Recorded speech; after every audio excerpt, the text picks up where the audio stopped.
Warning. The Federal Communications Commission has determined the following content to be emotionally harmful. Funny things that you think's funny aren't funny. Give me cocks all the time. I want cocks all over me. The Alan Cox Show kicks ass, man. Welcome. Show me what you got. You're not going to see a lot of cocks on TV. Alan Cox from the Alan Cox Show. I don't know what it's about you, but I can't even stand your voice. I think you're the biggest asshole alive. It's going to be a great show. Let's kick it. I'll say kick it, and you'll just kick it with a tasty groove, okay? 1, 2, 3, kick it. Kick it. Come on. God damn it. Could you one time kick it? What the? Alan Cox. Here we go. He'll ad-lib. He'll be fine. It's the Alan Cox Show on 100.7 WMMS.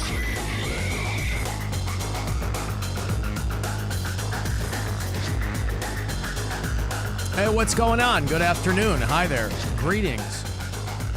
Salutations. Happy Friday and all that. My name is Alan Cox. Thanks very much for being here. Rob Anthony is right over there. What's up, man? We are happy to be holding down the fort as literally the only two people here today this afternoon. It is a Friday, of course, and you're talking about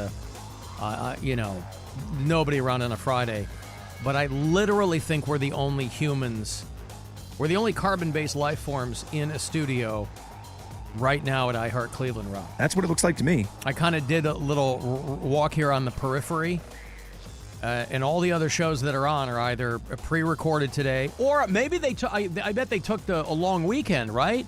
I'm the dummy. I got to sit in here on Friday. I mean, we're off on Monday, but I was like, I don't need a 4-day weekend. I just don't. I wonder if Jeremiah's doing something for that Taint show tonight. Taint McRae. Taint McRae's here, Yeah. so I wonder if he's out maybe doing that, because I heard him. Possibly, because Yeah. I poked my head in, and his studio is empty, so he probably is. You're probably right. I bet he's over at, like, Flannery's or something. Doing something, but, like, there's nobody in at TAM. There's no other I think there's one guy doing news over at for TAM. Yeah. Not like a host, but who's on Bloom Daddy? I don't know that there's nobody in there.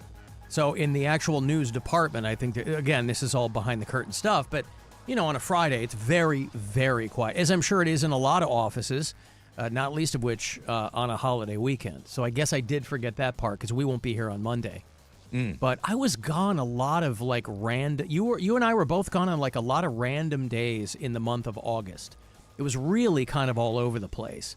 And so I'm like, I don't need a 4-day Labor Day weekend. I got no big plans. I'm taking my daughter to the St. Vincent show tonight over at the Rock and Roll Hall of Fame, so that'll be a lot of fun. Going to 9 Inch Nails on Sunday night. But, I mean, maybe I'll smoke some meat, Rob.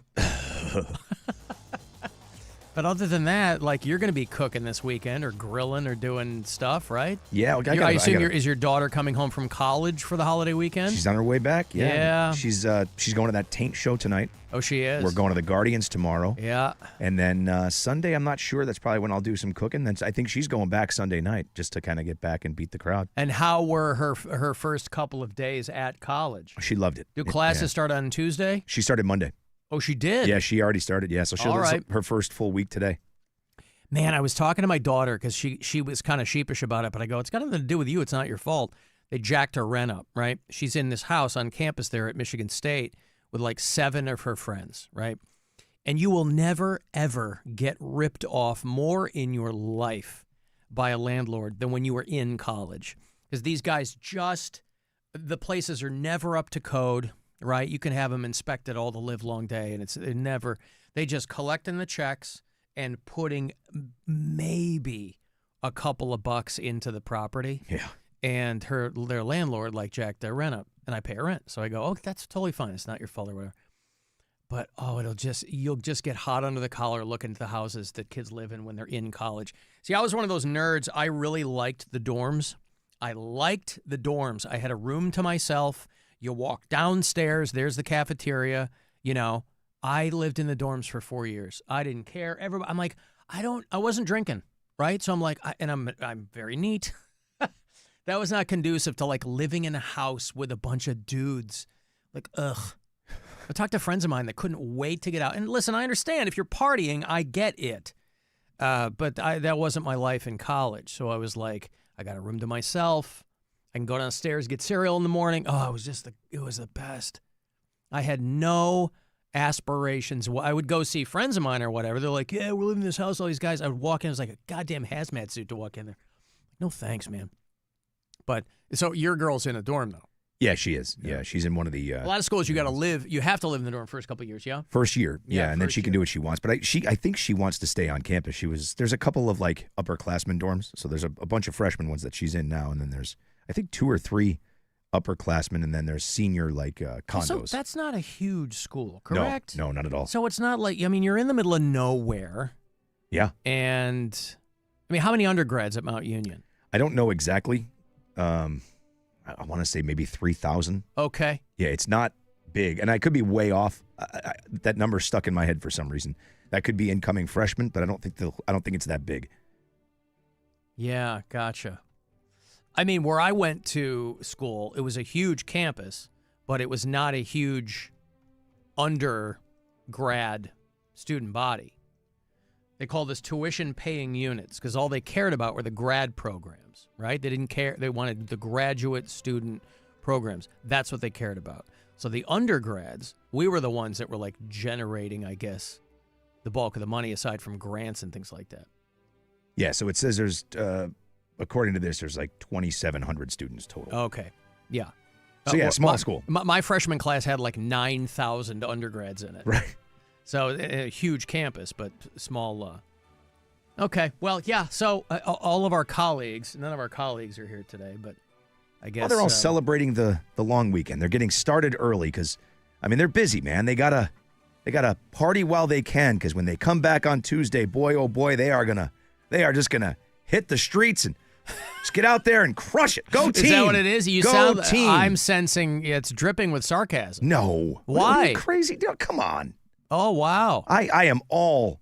I'm convinced that's what people do when on their downtime. They get ready to come back stronger and better than they were when they left and didn't show up to work on that last day. Mm-hmm.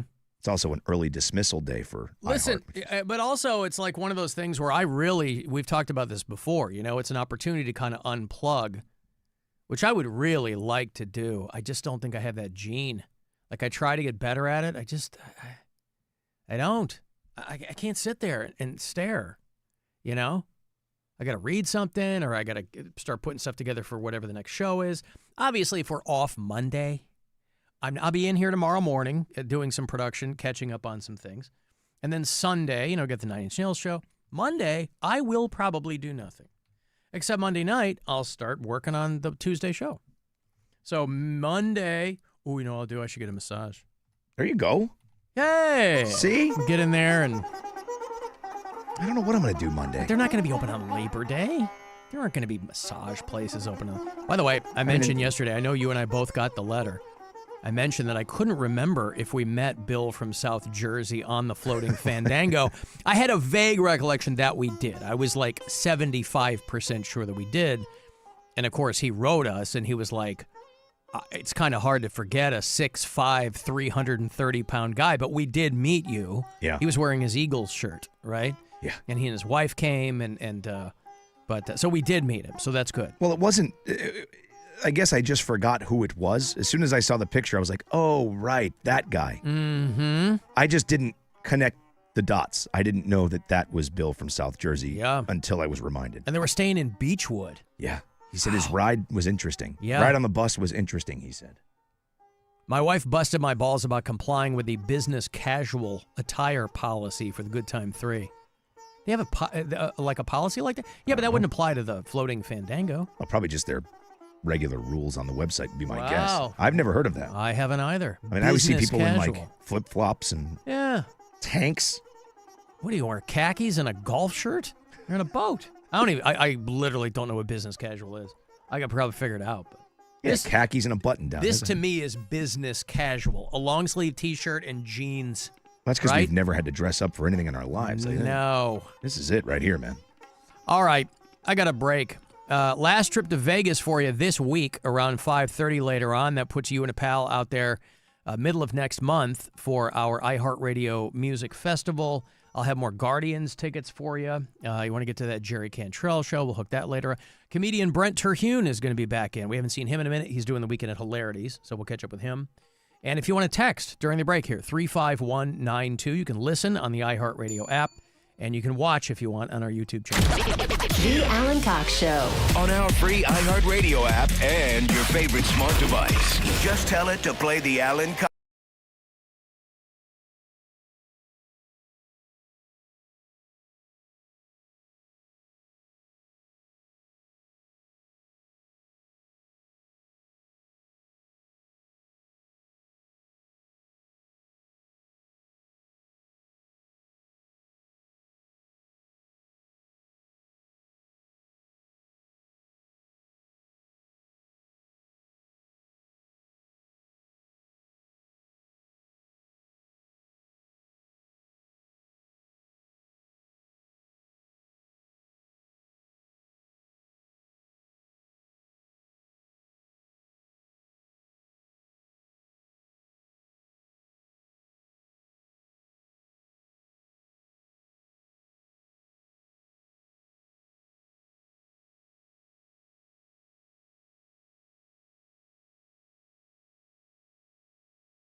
right. 216-578-1007 or 800-348-1007. 35192. Number to text me. Why did my light go off? You know, I like to be properly lit over here, Rob. You know what I mean? And not just in the holiday sense.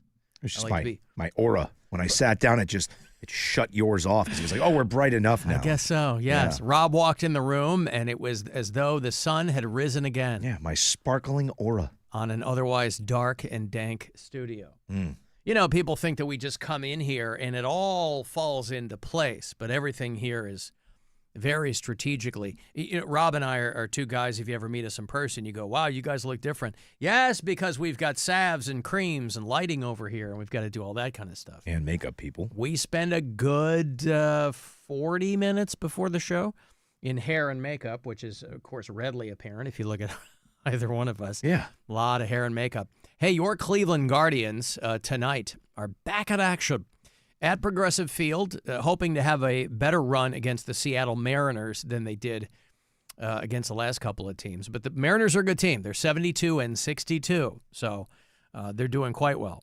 But 7:10 tonight is when the first pitch is around the corner at Progressive Field. It's going to be a big night in downtown Cleveland. You got that Taint McRae show over at the old Romo Fijo, and then the Guardians-Mariners game. So 6:40 on MMS is when your pregame will begin.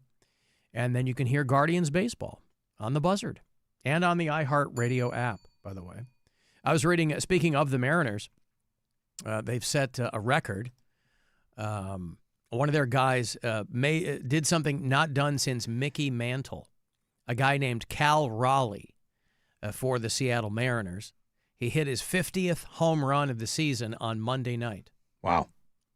That puts him 6 shy of Ken Griffey Jr.'s franchise record of 56, but it made him and Mickey Mantle the only switch hitters in the history of Major League Baseball to have a 50 home run season. You know, you can manipulate data any way you want, right? Not manipulate it, but I mean, you can kind of pick and choose what you want. You go, he's the only left-handed, right-footed guy with a ball cap to get the Cal Raleigh, number 29 for the Seattle Mariners over there. And they play at T-Mobile Park there in Seattle. But tonight, coming to Cleveland, Ohio for play at Progressive Field. And, of course, Mickey Mantle. Now, I don't know what Cal Raleigh's drinking record is because Mickey Mantle, of course, was a champion alcoholic. Professional. This was a guy who nothing got in the way of. This guy was like, I wish there was a bar in the dugout. Of course, he was kind of penitent later in life, right? That pretty much is what got him in the end, is he did so much damage to his body, right? His liver looked like beef jerky. Mm-hmm. And it was to the detriment of everything else in his life, right? Multiple wives, and none of his kids want to talk to him, that kind of thing. But he was a hell of a ball player. But at some point, you're not going to be playing ball anymore. And then I guess you got to worry about what you do next. Then you're looking those people in the face, and you're going, hey, man, Mickey Mantle famously said, if I knew I was going to live this long, I would have taken better care of myself. Yeah. Because his thought was, all these guys in his family died by the time they drank themselves to death. Yep. By the time they were 50. And he lived way longer than that. But his own kids, his wife's, at least one of his wives, and multiple kids of Mickey Mantle's all had problems with alcohol and substances. So the one shining thing in that guy's life is that he was an unbelievable baseball player. And, you know, the thought is always, well, when you're lying on your deathbed, nobody wishes they spent more time in the office. That would be me. I'd be one of those guys. I should have spent more. I didn't. I never got to where I thought, if I just done this, if I just put in more time doing this. If I'm such an idiot, if I had only stayed at work longer. Oh my God, there were so many. What's the movie where the guy goes that watch? Oh, Schindler's List. The end of Schindler's List. Oof. Right where he goes, this watch could have saved all these people, right? He's going over the things that he's got. Yeah. He's like, it could have saved, I could have done more. That's me when I'm lying on my deathbed. Well, let's face it, I'm not going to be a deathbed. I'll be in a alley somewhere. But, wherever I'm lying, I'm going to be like, if I had only written one more bit, Rob. Yeah. If I had only scripted one more show. If I'd only hit play on one more fart. Think of all those. Of course, I don't think that I'm going to be lying on my deathbed worried that I didn't play enough farts. Enough unplayed farts. Yeah, exactly. From big to small to everything in between. We've got them all. Got them all, everybody. It's an A to Z fart weekend. We're stuck on F right now, but that's T for toilet Excuse bowl. me. Pardon me. Wow. S for Swedish Nu är det newscaster. slut för den här veckan, men ni ser oss på måndag igen. Hej då! Pardon. See, what's going to bother me is if I get a number, like if someone goes, Rob, you had a life well lived, you did really, really great, and you were on the radio a total of 14,721 times. I'd be like, I need one more. Mm-hmm. I can't die on an odd number. Oh, you mean like from an OCD kind of Yeah. sense? Oh, yeah, I can't care die on about an that. odd number. I don't care about that. That's how they're going to mess with me. Wow. You need one more show. Hook me up. Yeah, but they have to know that about you. Yeah, well, I think I wouldn't know that about you. Now you do. Now So, I so if do. it happens, So now I'm going to troll you with odd numbers. you'll have to call me and just be like, Rob, do you need to go with one more show? I'll be like, oh, I'm dying.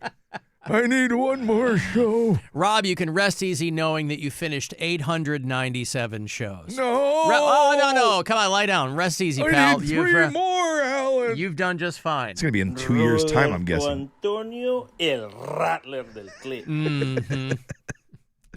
And so we wave goodbye to El Rattler del Clit as he rides off into the sunset. Happy trails. It's so funny how Dell sounds wrong, but who am I to know how to correct him?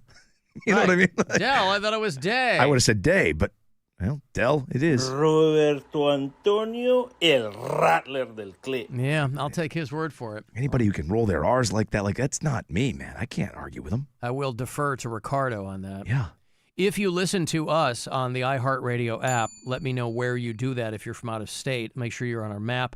Michael is in Colorado Springs. Got a handful of new bureau chiefs over the past week or so. Brett is in Grand Rapids. Steve-O is in Canby, Oregon. That's suburban Portland.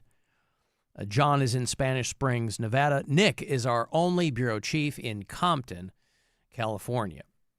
I would tell him specifically, if you see Snoop walking around, don't scare him with gay cartoon characters. It might get him all jumpy. They're in Compton. Hey, Alan. Rob.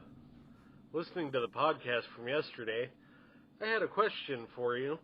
I was wondering, what was the worst death threat that you ever received or worst thing that has ever happened to you because of radio? That's for both of you. Like, did somebody try to murder you or kill your dog John Wick style or something like that? And also, I hope you live to be 150. Love you, bye. Aw. Yeah, I was talking about how I still have a binder of, back in the day, people had to put pen to paper or physically write you a death threat and then put it in an envelope, address they had to find out this radio station's address or whatever, It was a lot of work to be done, whereas now the death threat is it's too easy. People start with the death threat because you can just go on social media and go, you should die, send. Whereas people really had to work for them. So I have a binder where I've kept every single piece of hate mail I've ever gotten. I did have a guy punch me in the face at an appearance one time because he didn't think I was funny or his girlfriend liked my show or something. And this was when I used to do nightclub gigs in Pittsburgh. This guy just walked up and full on punched me in the face. Yeah, big balls, huh? Whatever. I mean, yeah, I kind of, a little bit of respect because usually people would talk all kinds of mess to you on the phone or whatever, but they would never do it in person. This guy walked straight up and did it. No, I don't know. I mean, I got letters of people telling me, I hope you get AIDS and, all that kind of stuff. When that was a death sentence, Rob. Now, of course, you can manage it with a whole cocktail. It's really nice. He didn't wish cancer on me. Thank you. Mm-hmm.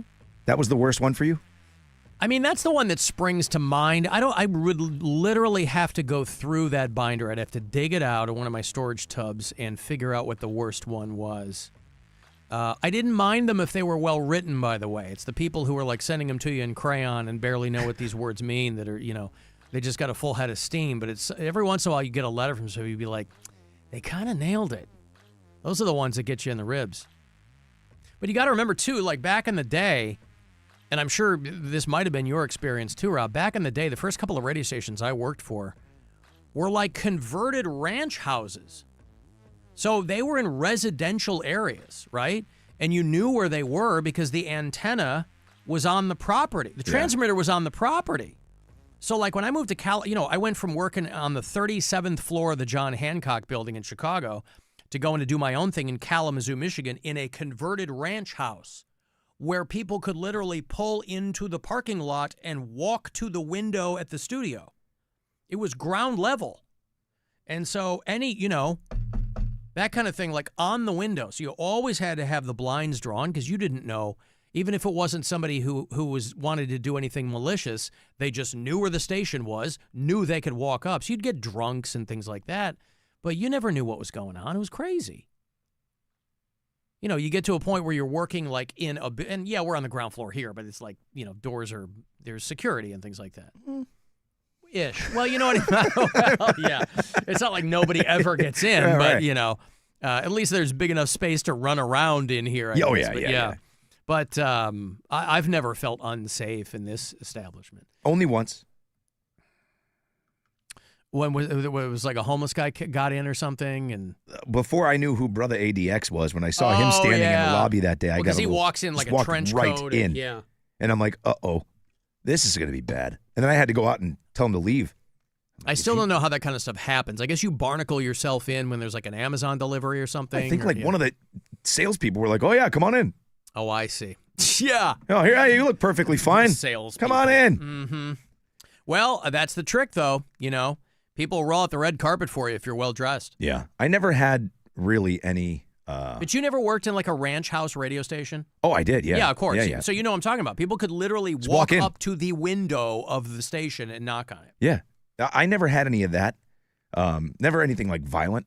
I did have like a crazy stalker. That one sucked. I did not like that at all. And it wasn't, I never even met this person. That was the craziest part. Female, I have to assume. I, to this day, still don't know. Oh, come on. I'm telling you, no idea. For me, it pretty much ended with, I had just bought a Jeep Wrangler. Mm-hmm. My first radio contract, so I'm like, you know what? I'm going to get a car payment now. So I went and I bought it. I drove it. I had like a piece of crap Jetta at the time, which ironically, I'm driving a Jetta again.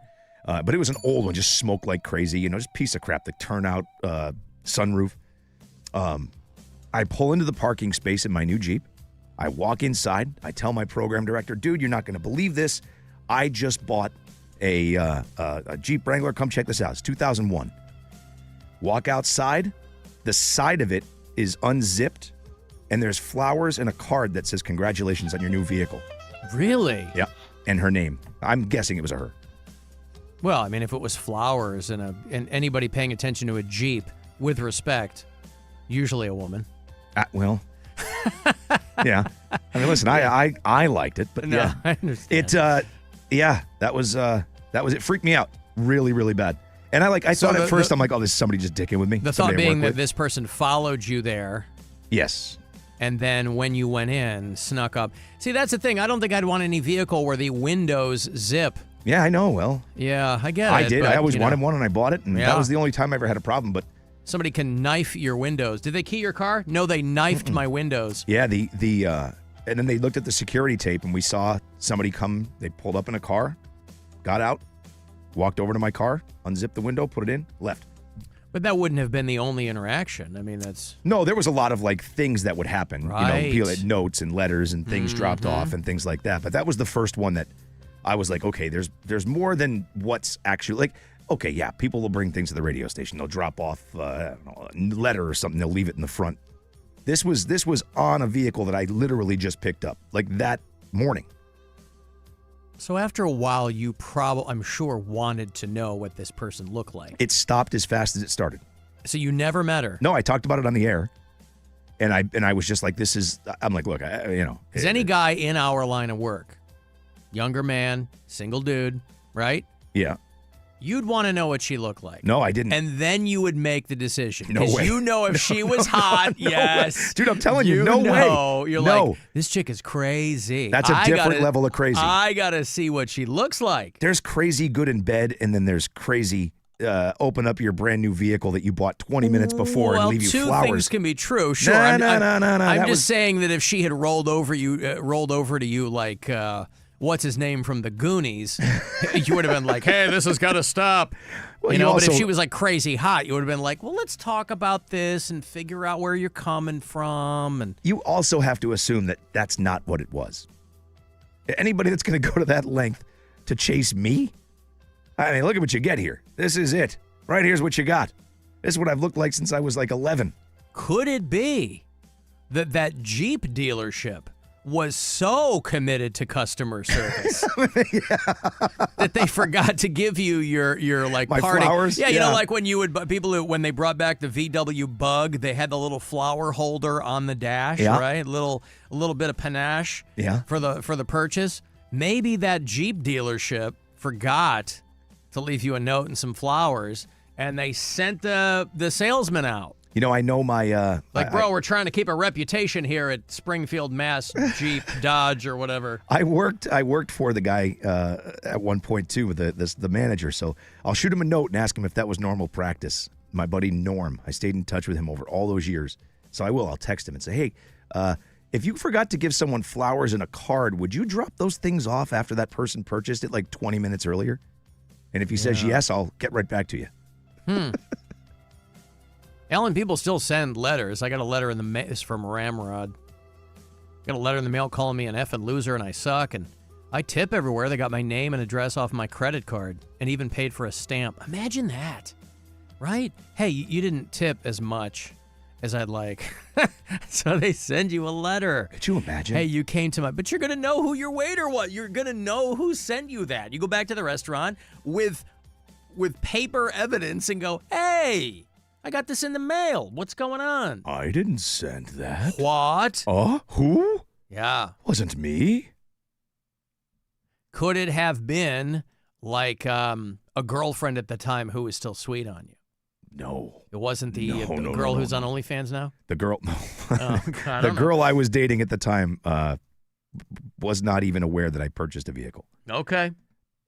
We were on the out. I was going to say, your current girlfriend at that time, you didn't even tell her you bought a new car. No, we were. Okay. It wasn't the most, what do you call it, happy or non-dysfunctional relationship Understood. of all time. Yeah, all right.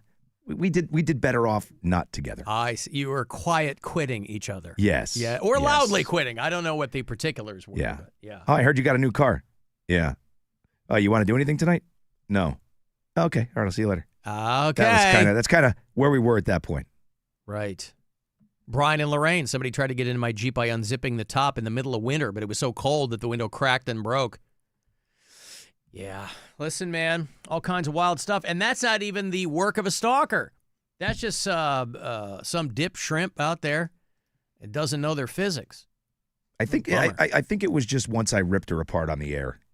That was. Oh, you did do that on the air. Yeah. Keeping her anonymous, of course. Well, I didn't know who it was. I still don't. I'm sorry. I'm still stuck on your girlfriend at the time. Oh, that, yeah. No. Your girlfriend, yeah. Oh, listen, I talked about her all the time. But no, the stalker person. This chick won't even walk around with her pants off. I don't know what's going on. I wanted to Donald Duck it.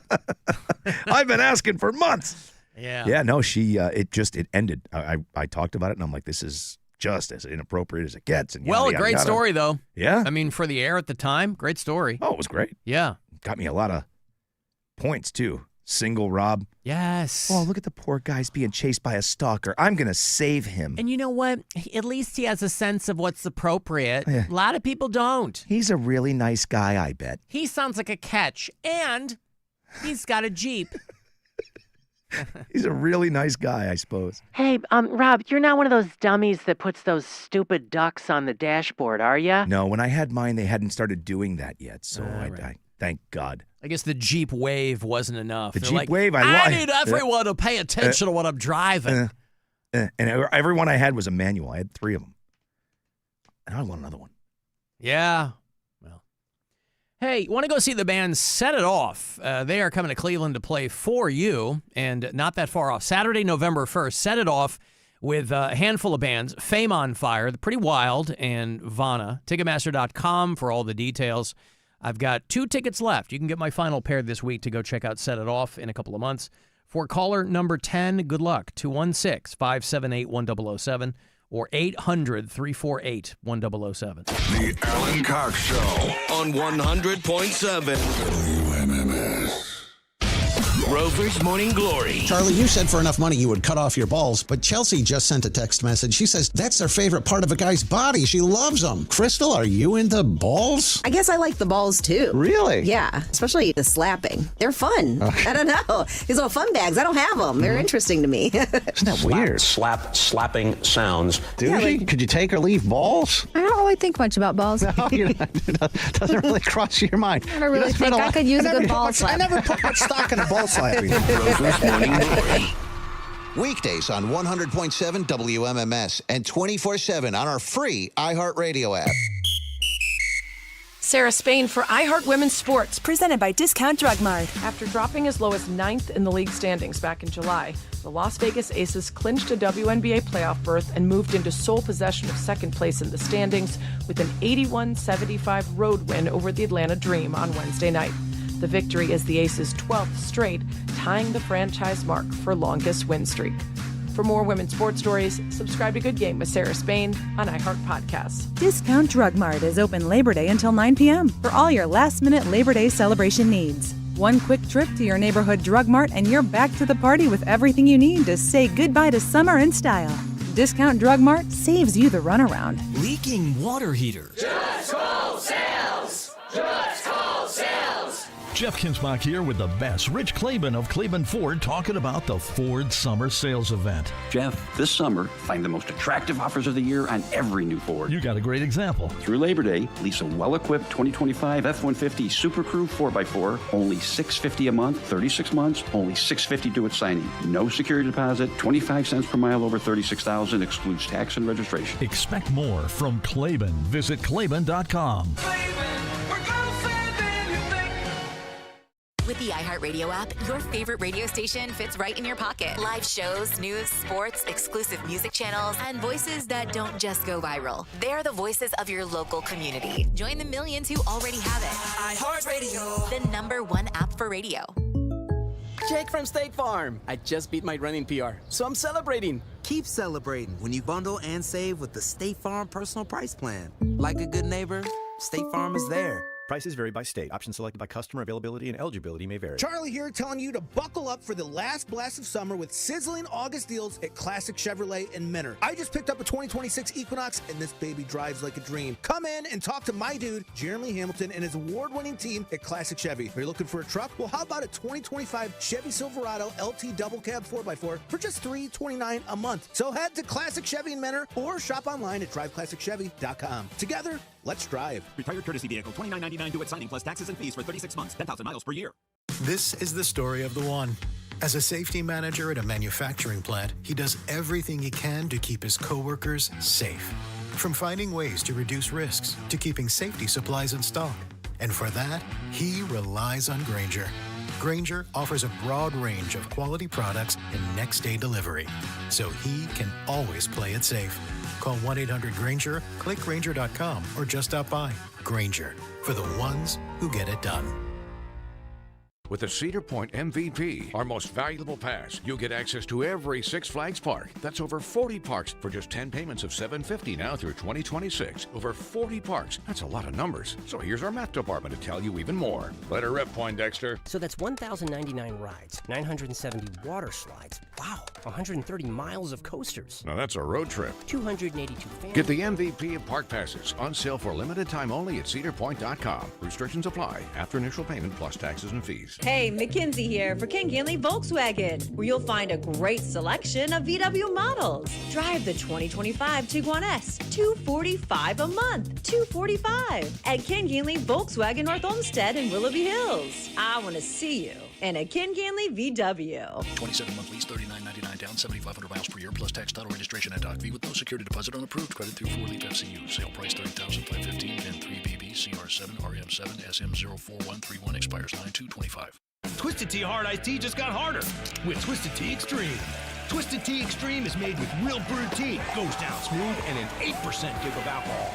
Dial up the fun with Twisted Tea Extreme. Keep it twisted. Twisted Tea Brewing Company, Cincinnati, Ohio. Please drink responsibly. Get ready for the biggest show in the land. Rockin' Blast, presented by Echo Health. Progressive Field has your front row seat for a jaw-dropping fireworks spectacular set to your favorite 90s hits. Bright colors, booming sound, awesome videos for 2 nights following the Guardians games on August 29th and 30th. Get tickets at CLEGuardians.com. The rivalries, the marching bands, the upsets. Saturdays just got way more fun. College football is back. Think you know the game? Put your knowledge to the test with DraftKings Sportsbook and turn your picks into big payouts. With live betting, rivalry week odds boosts, and more, DraftKings Sportsbook has everything you need to own every Saturday. Here's something special for first-timers. New DraftKings customers. Bet $5 and get $300 in bonus bets instantly. Download the DraftKings Sportsbook app and use code RMG. That's code RMG for new customers to get $300 in bonus bets instantly when you bet just $5. In partnership with DraftKings Sportsbook. The crown is yours. Gambling problem? Call 1-800-GAMBLER. 21 and over. Ohio only. Eligibility restrictions apply. Bonus bets expire 7 days after issuance. For additional terms and responsible gaming resources, see dkng.co/audio.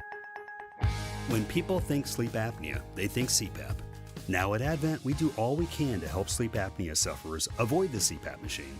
And most sleep apnea sufferers who come to Advent are going to be able to avoid a CPAP altogether. Our unique Advent approach using simple in-office solutions can get your nose working and throat open all under one roof. You see, the root of every snoring and obstructive sleep apnea problem lies within the throat, nose, or both. At Advent, we know when we get the nose and throat working properly, most snoring and sleep apnea problems will subside.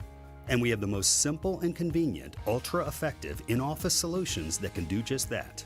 And this is why people have traveled by planes, trains, and automobiles from corners of the world you would never think of to find the sleep apnea and snoring relief you won't find elsewhere. Go to adventknows.com to schedule your appointment because Advent knows when you breathe well, you live better. Most insurance accepted. Discover uncompromising quality at a reliable price with Giant Eagle in Market District. Look for signs throughout the store highlighting lower prices. Surround yourself with savings at Giant Eagle. Experience value like never before. Visit Giant Eagle today to see how easy it is to save. Hey, Ohio State fans. While others cut corners, like that team up north, Valvoline Instant Oil Change is Buckeye-level quality. We train hard and treat every day like game day. We're always quick, but never rushed. And you can stay in your car while our experts do the work. Valvoline Instant Oil Change is a proud sponsor of Ohio State Athletics. Visit valvoline.com/Buckeyes to find your nearest location and access exclusive fan savings. Good morning, Doctor. Doctor? Hi, Doctor. Doctor? Dr. Jackson's practice is growing. What do you mean we're still short-staffed? He needs a good patient doctor. How do we not have enough doctors to doctor all these patients? And he doesn't have the patience to sift through hundreds of resumes. I need Indeed. Indeed you do. When you sponsor a job on Indeed, it's easier for talented candidates to find it, which makes it easier for you to hire them. Visit Indeed.com/credit and get $75 towards your first sponsored job. Terms and conditions apply. Life doesn't wait, and neither should you. Aleve can help you deal with pain less throughout your day. Whether it's a long day on your feet, a demanding workout, or everyday aches and pains, you need relief that can keep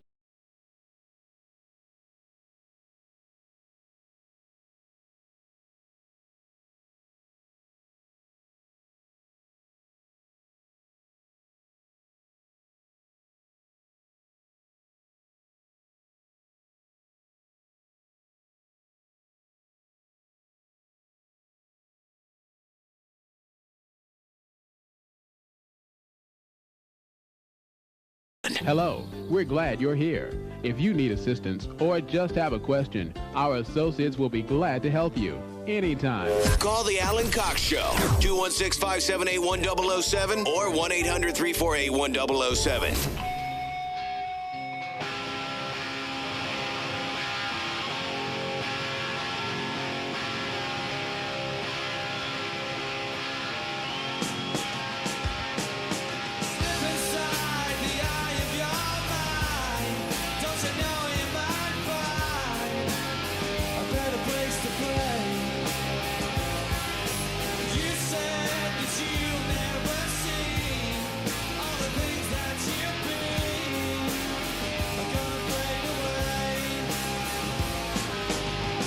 I was watching a bunch of friends of mine at home post video from the Oasis show. They kicked off their U.S. dates in Chicago at Soldier Field last night. The first time they played the United States since 2008. December 2008 was the last time Oasis played a show in the United States. And so all these people I saw showing up on my feed, people I used to work with, who were watching Oasis at Soldier Field. And it looked like people were happy, boy. So these guys are going to have no problem ruling these stadiums in the United States. I had a buddy go, too. At Soldier Field? Yeah. Yeah. I really wanted to go, man. Really? Oh, God, yeah. I would have loved to have seen that. Yeah.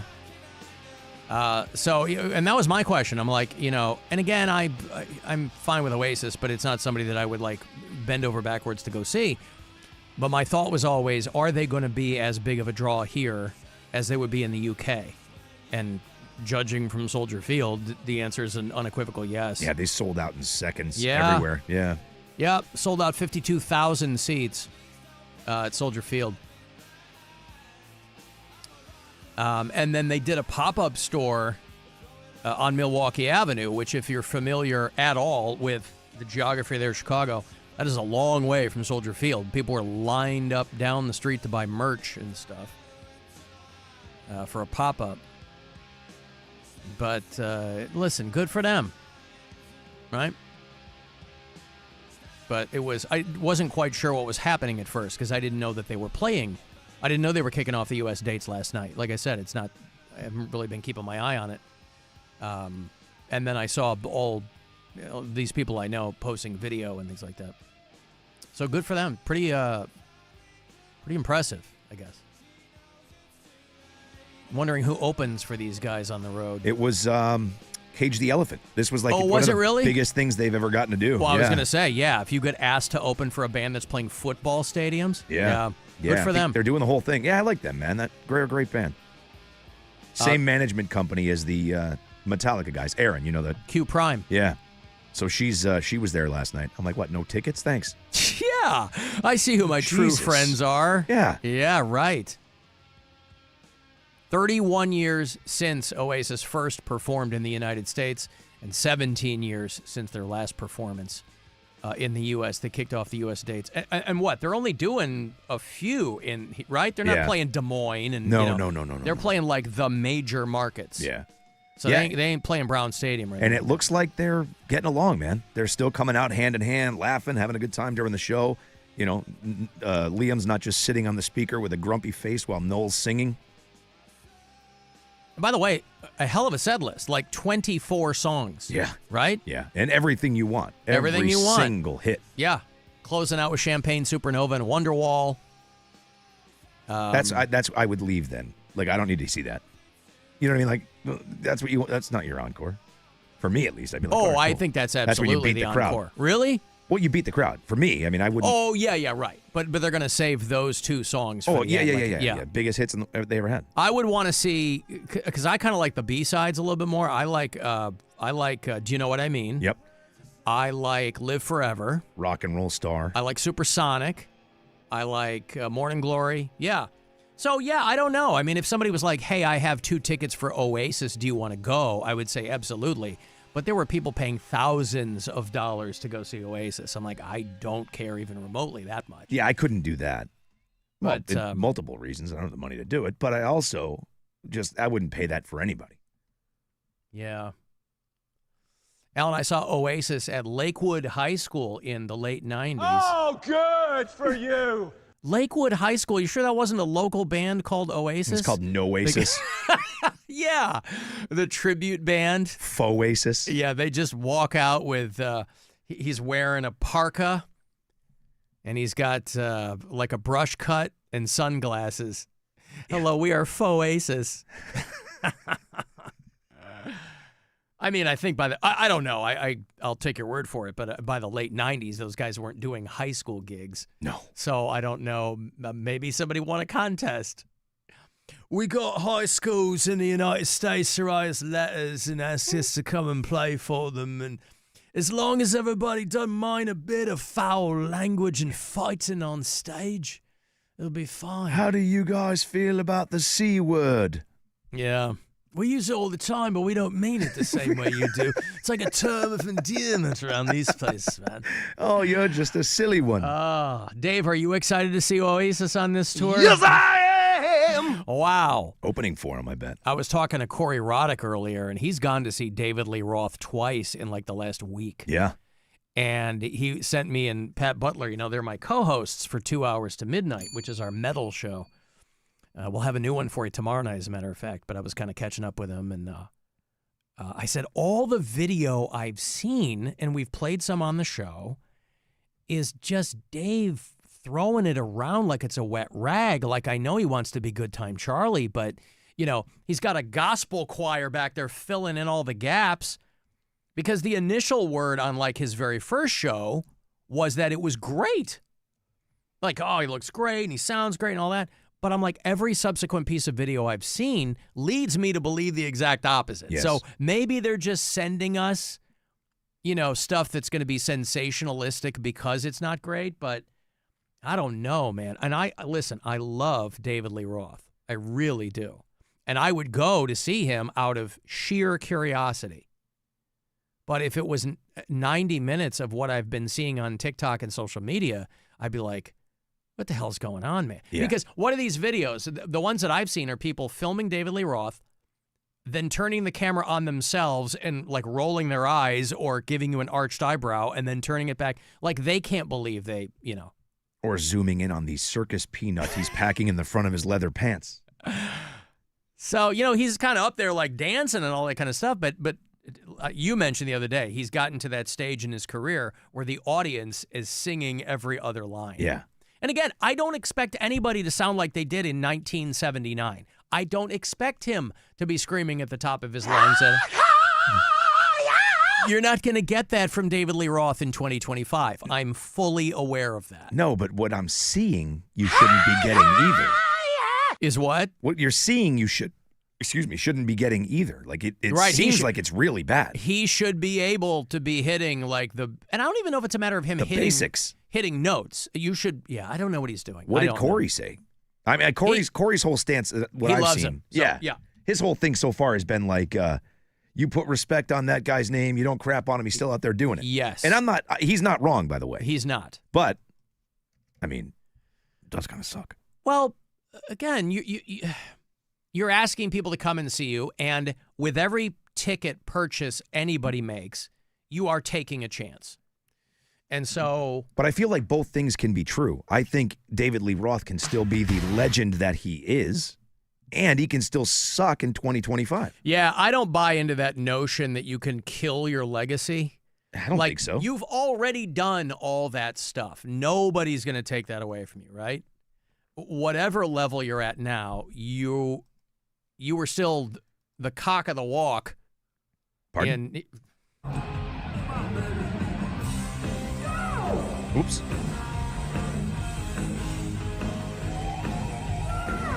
Huh?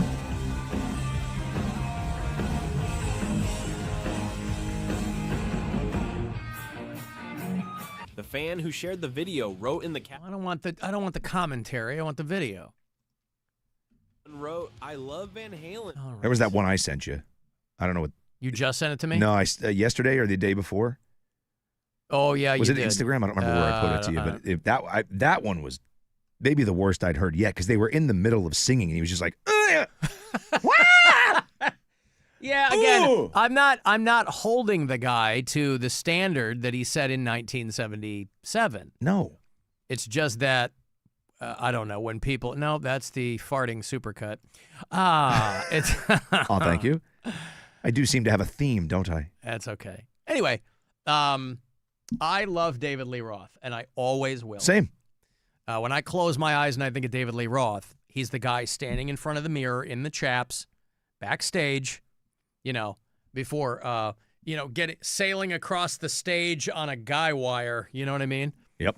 And so surfboard. Yeah, I don't care what he does now. Eddie's gone. Alex wants nothing to do with anybody. Sammy and Mike Anthony are out doing their thing, and Dave's doing his thing. I don't think Dave cares either. Gary Sharon's just waiting for the phone to ring. But he's probably gone. Gary Sharon's probably out with Extreme or something. No, I know him. Yeah. Somebody told me that today is the 20th anniversary of Hurricane Katrina. Really? Yeah. Hard to believe, man. Things go by very, very quickly. I thought that was earlier than that. I thought, unless they are incorrect, today is the 20th anniversary of Hurricane Katrina hitting New Orleans. I thought it was 02 or 03. Not only one of the worst natural disasters, one of the worst rescue efforts, right? Remember back when the big scandal at the time was that George W. Bush had appointed some crony as the head of FEMA, some guy who really didn't have that much experience in emergency management. I think that at the time they derided him as being like a guy who owned horse stables or something like that. Heck of a job, Brownie, was what he said. Now, of course, the people running things, that looks positively quaint. 20 years ago, the people got upset at that because now you have a parade of morons running everything. But 20 years ago, Hurricane Katrina, I guess that explains. I was clicking around Netflix last night, and there's a documentary now called Katrina Come Hell or High Water that kind of walks through the whole thing.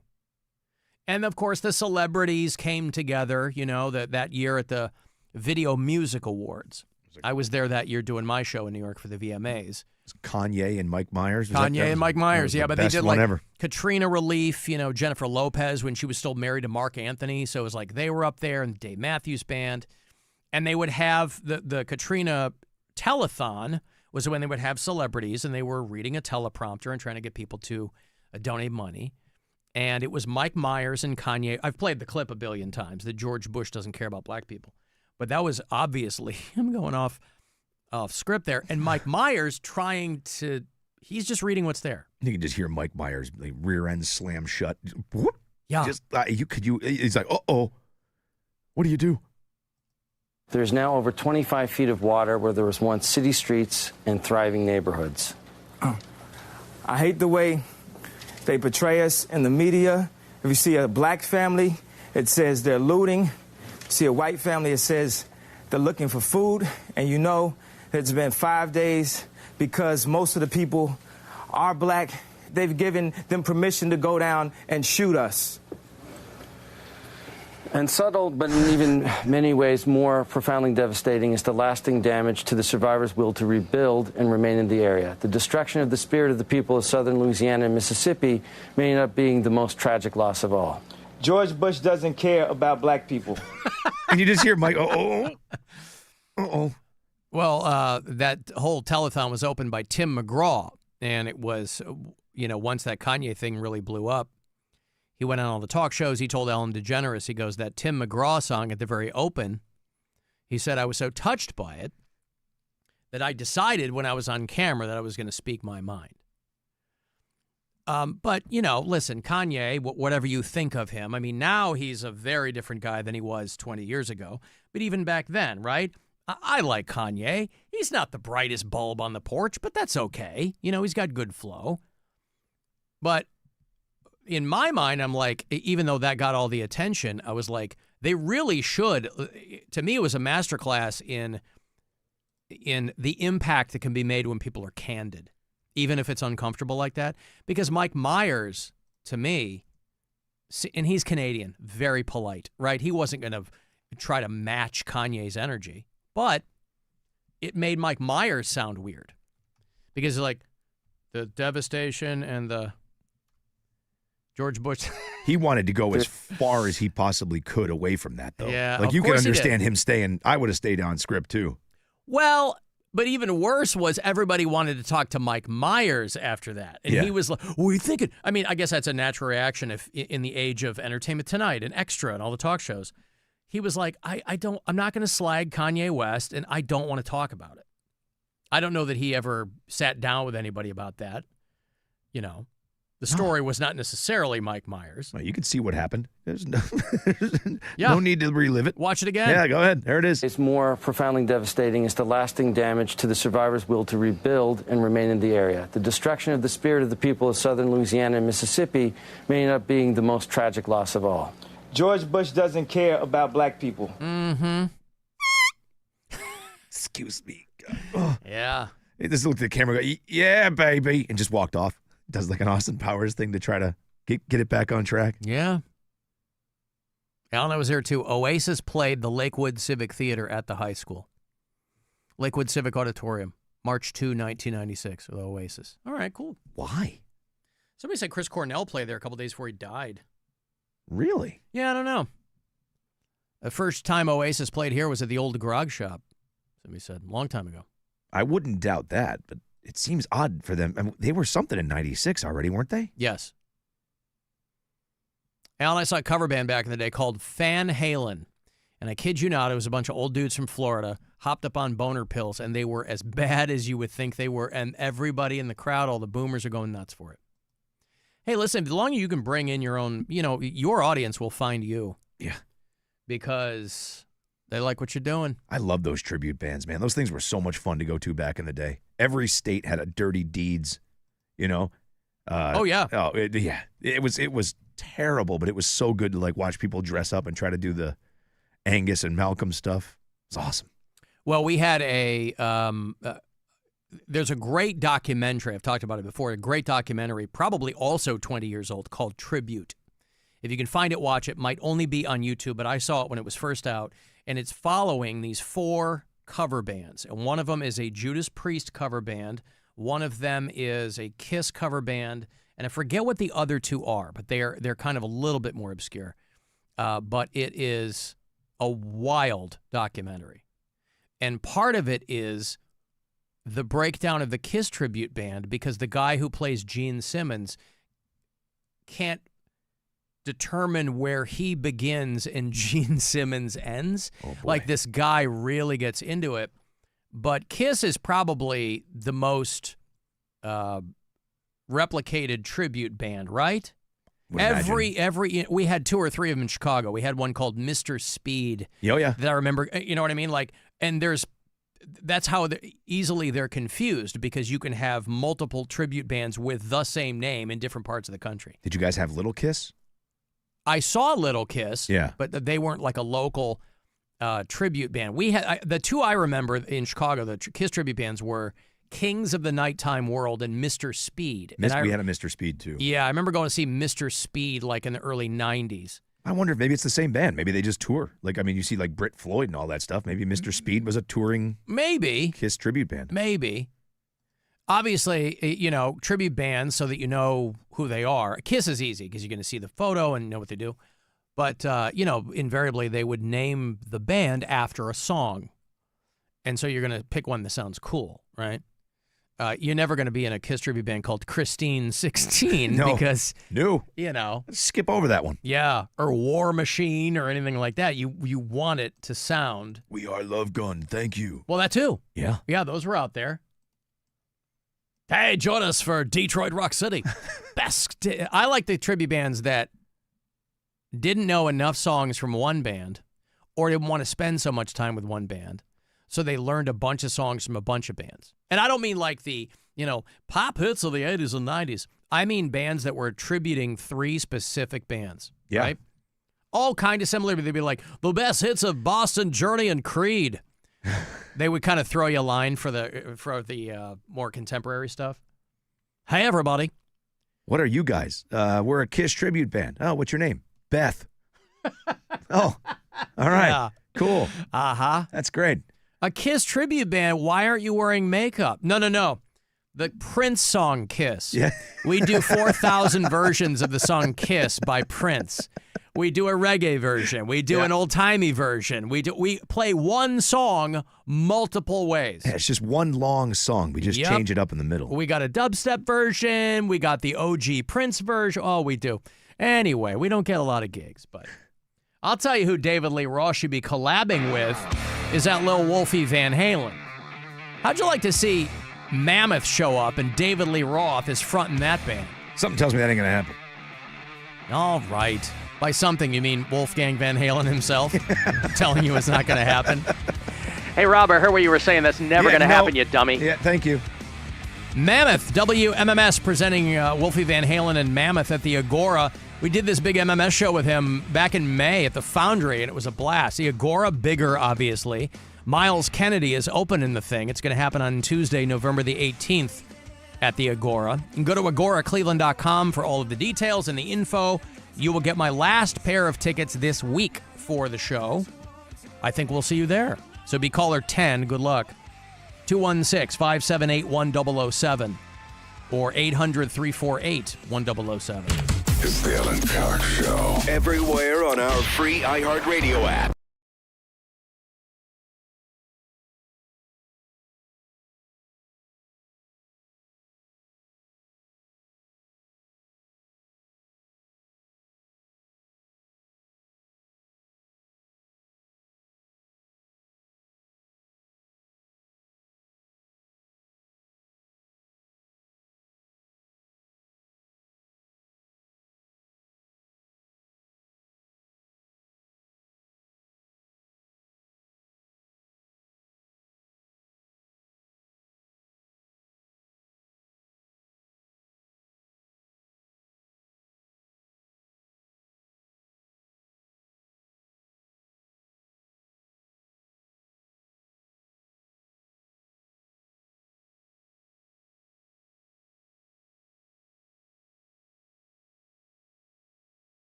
Let's drive. Retired courtesy vehicle, $29.99 due at signing plus taxes and fees for 36 months, 10,000 miles per year. Why are TSA rules so confusing? You got a hoodie on, take it off! I'm Manny. I'm Noah. This is Devin. And we're best friends and journalists with a new podcast called No Such Thing, where we get to the bottom of questions like that.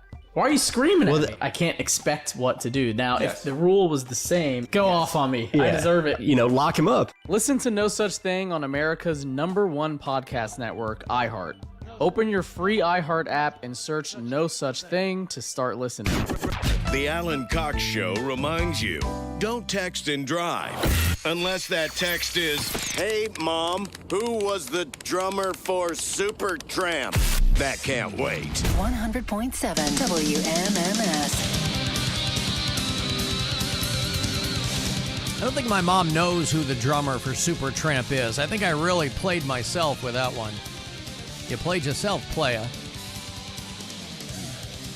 Cotton Ball says that Kiss tribute should be called Smooch. Why not?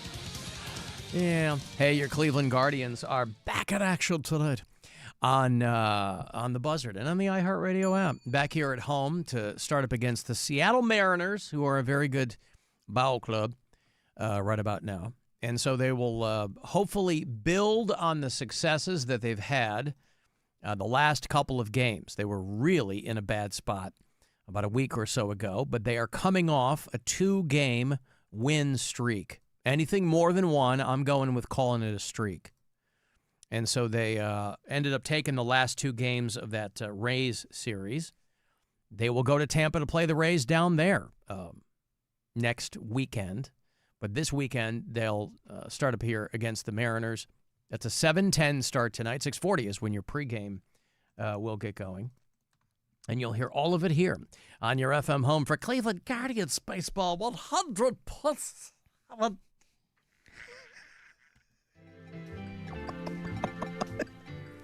Ladies and gentlemen, we are experiencing technical... WMMS. Best one yet. the buzzer. It's so stupid. Oh, and then they go to Fenway Park to play the Red Sox. Sox. Starting on Monday. Go Sox. Out at Fenway Park, Yorkie. Where's Johnny Damon? Yorkie way, kid. Yeah. Labor Day, dude. Labor Day. Those guys are hard working out in there. Fenway Park. Place going to be rocking, dude. I'll tell you what. Big ups to Yes. Super cheap beers, kid. It's Labor Day, pal. Oh, we're going to be talking about Wade Boggs. We're going to get hammered. Yeah. I can't wait, dude. Who else from the Red Sox? Who were the legendary... Kyle Yastrzemski. Yes. Huge, dude. Yup. Dude, don't forget about Poppy. You can't forget about Poppy, man. That's our guy. Now, who? David Ortiz? Who was that? Yeah, David Ortiz. All right. Who's the guy with his head in the freezer?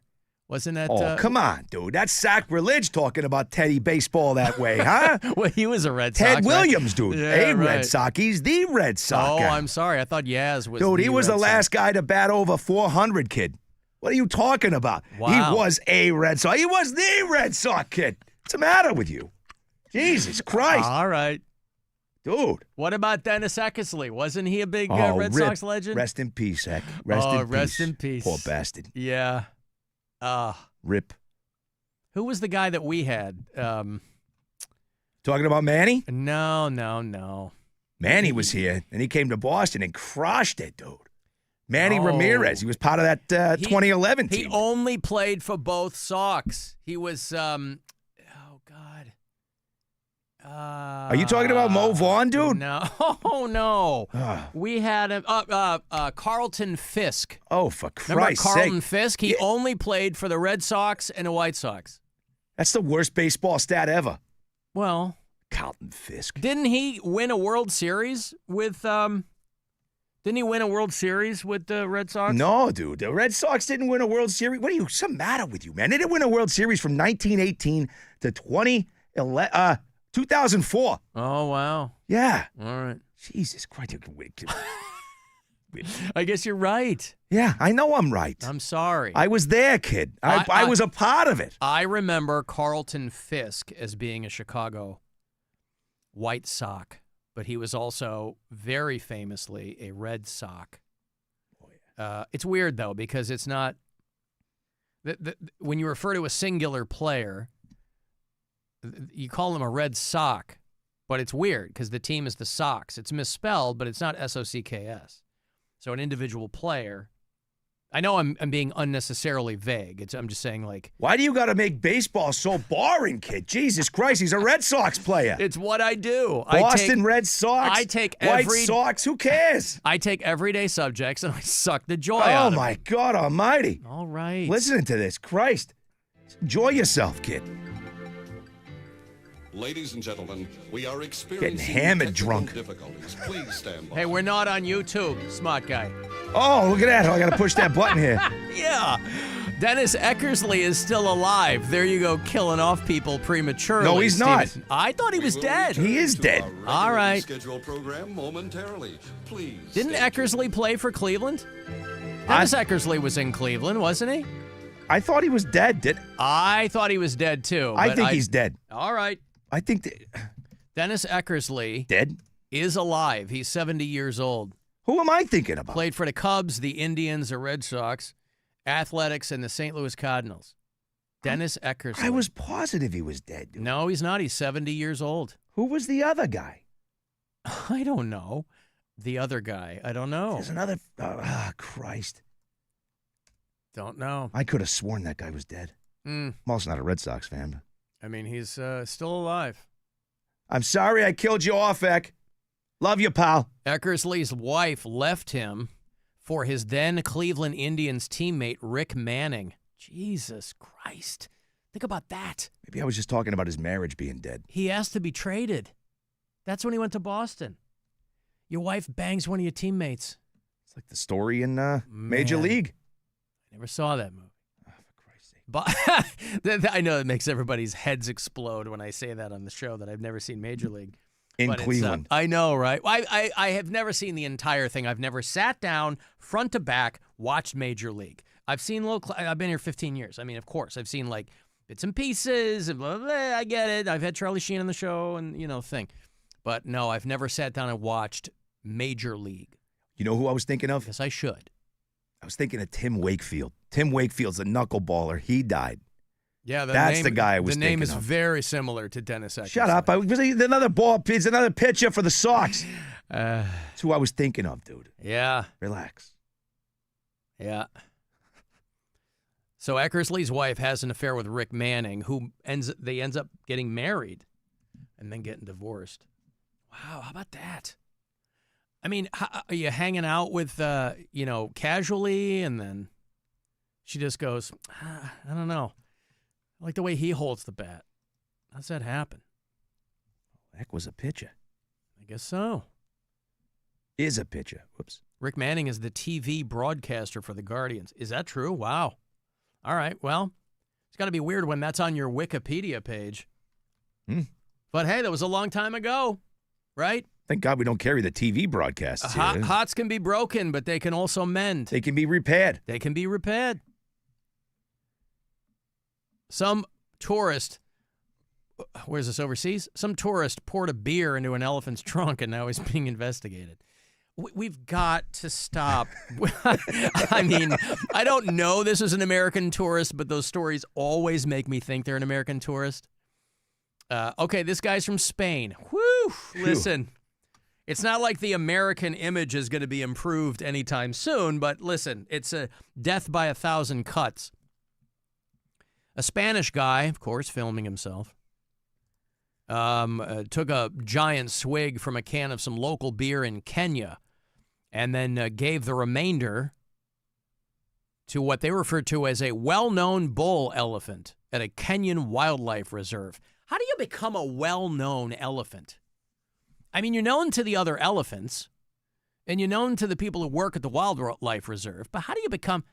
It's got to go be a well-known elephant. You're like those, the things at anything at the zoo that people come to see, right? They go, oh, look, there's Coco the gorilla. All right. Who cares? D's out for Harambe. So this guy, now they're looking into this guy because the BBC got the footage. You're not the only one filming, bro. Other people are filming you. The dreaded widespread online criticism. And see, I'll tell you what, this is the new death threat, by the way, online is calling for your deportation. Oh, really? Of course. There's two responses now in bad faith online. One, if you see something you don't like, you just go, oh, that's AI. That's what a lot of the megadopes say when they see some dumb Trump crap. They go, oh, that's AI. It's like very clearly not, right? This guy's been a dope and a traitor for 50 years. But the other one is calling for someone's deportation. But this guy, listen, I just think that it's poor form and impolite to give an elephant a beer. I don't know that it would do anything to them. You think you should give him something It's bigger? a huge animal. And if you take half a beer and pour it into the, I can't imagine that would do that much. It's bad form. You give him something stronger? Is that what you're saying? No. I'm not saying do that. The elephant named Bupa. That's big upper.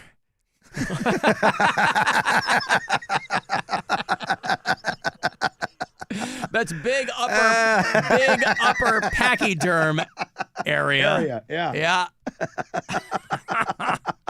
Is recognized for his size and distinctive damaged tusk.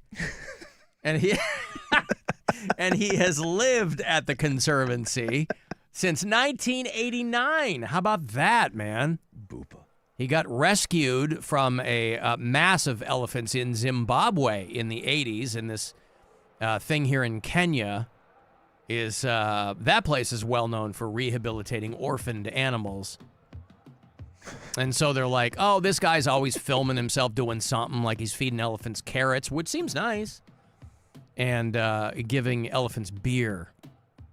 But again, I don't think that, people aren't supposed to be getting that close to the animals in the first place, whether you're at a zoo or I just wish people would stop trying to put everything else in their dumb movie all the time, whether it's other people, filming somebody in the gym, or I'm not living to be in your crappy TikTok video or animals. Just leave them alone. But now they're looking into this guy. And I'll tell you what, I don't know a lot. I'm not that bright. You don't want Kenya probing you. What? Once they say Kenya is probing this person, you don't want that. So, something to think about. Probing the Bupa. Yes, Bupa the elephant. Poor Bupa. But it doesn't sound like any harm came to him, but, Did you get a little buzz? I don't even know about that.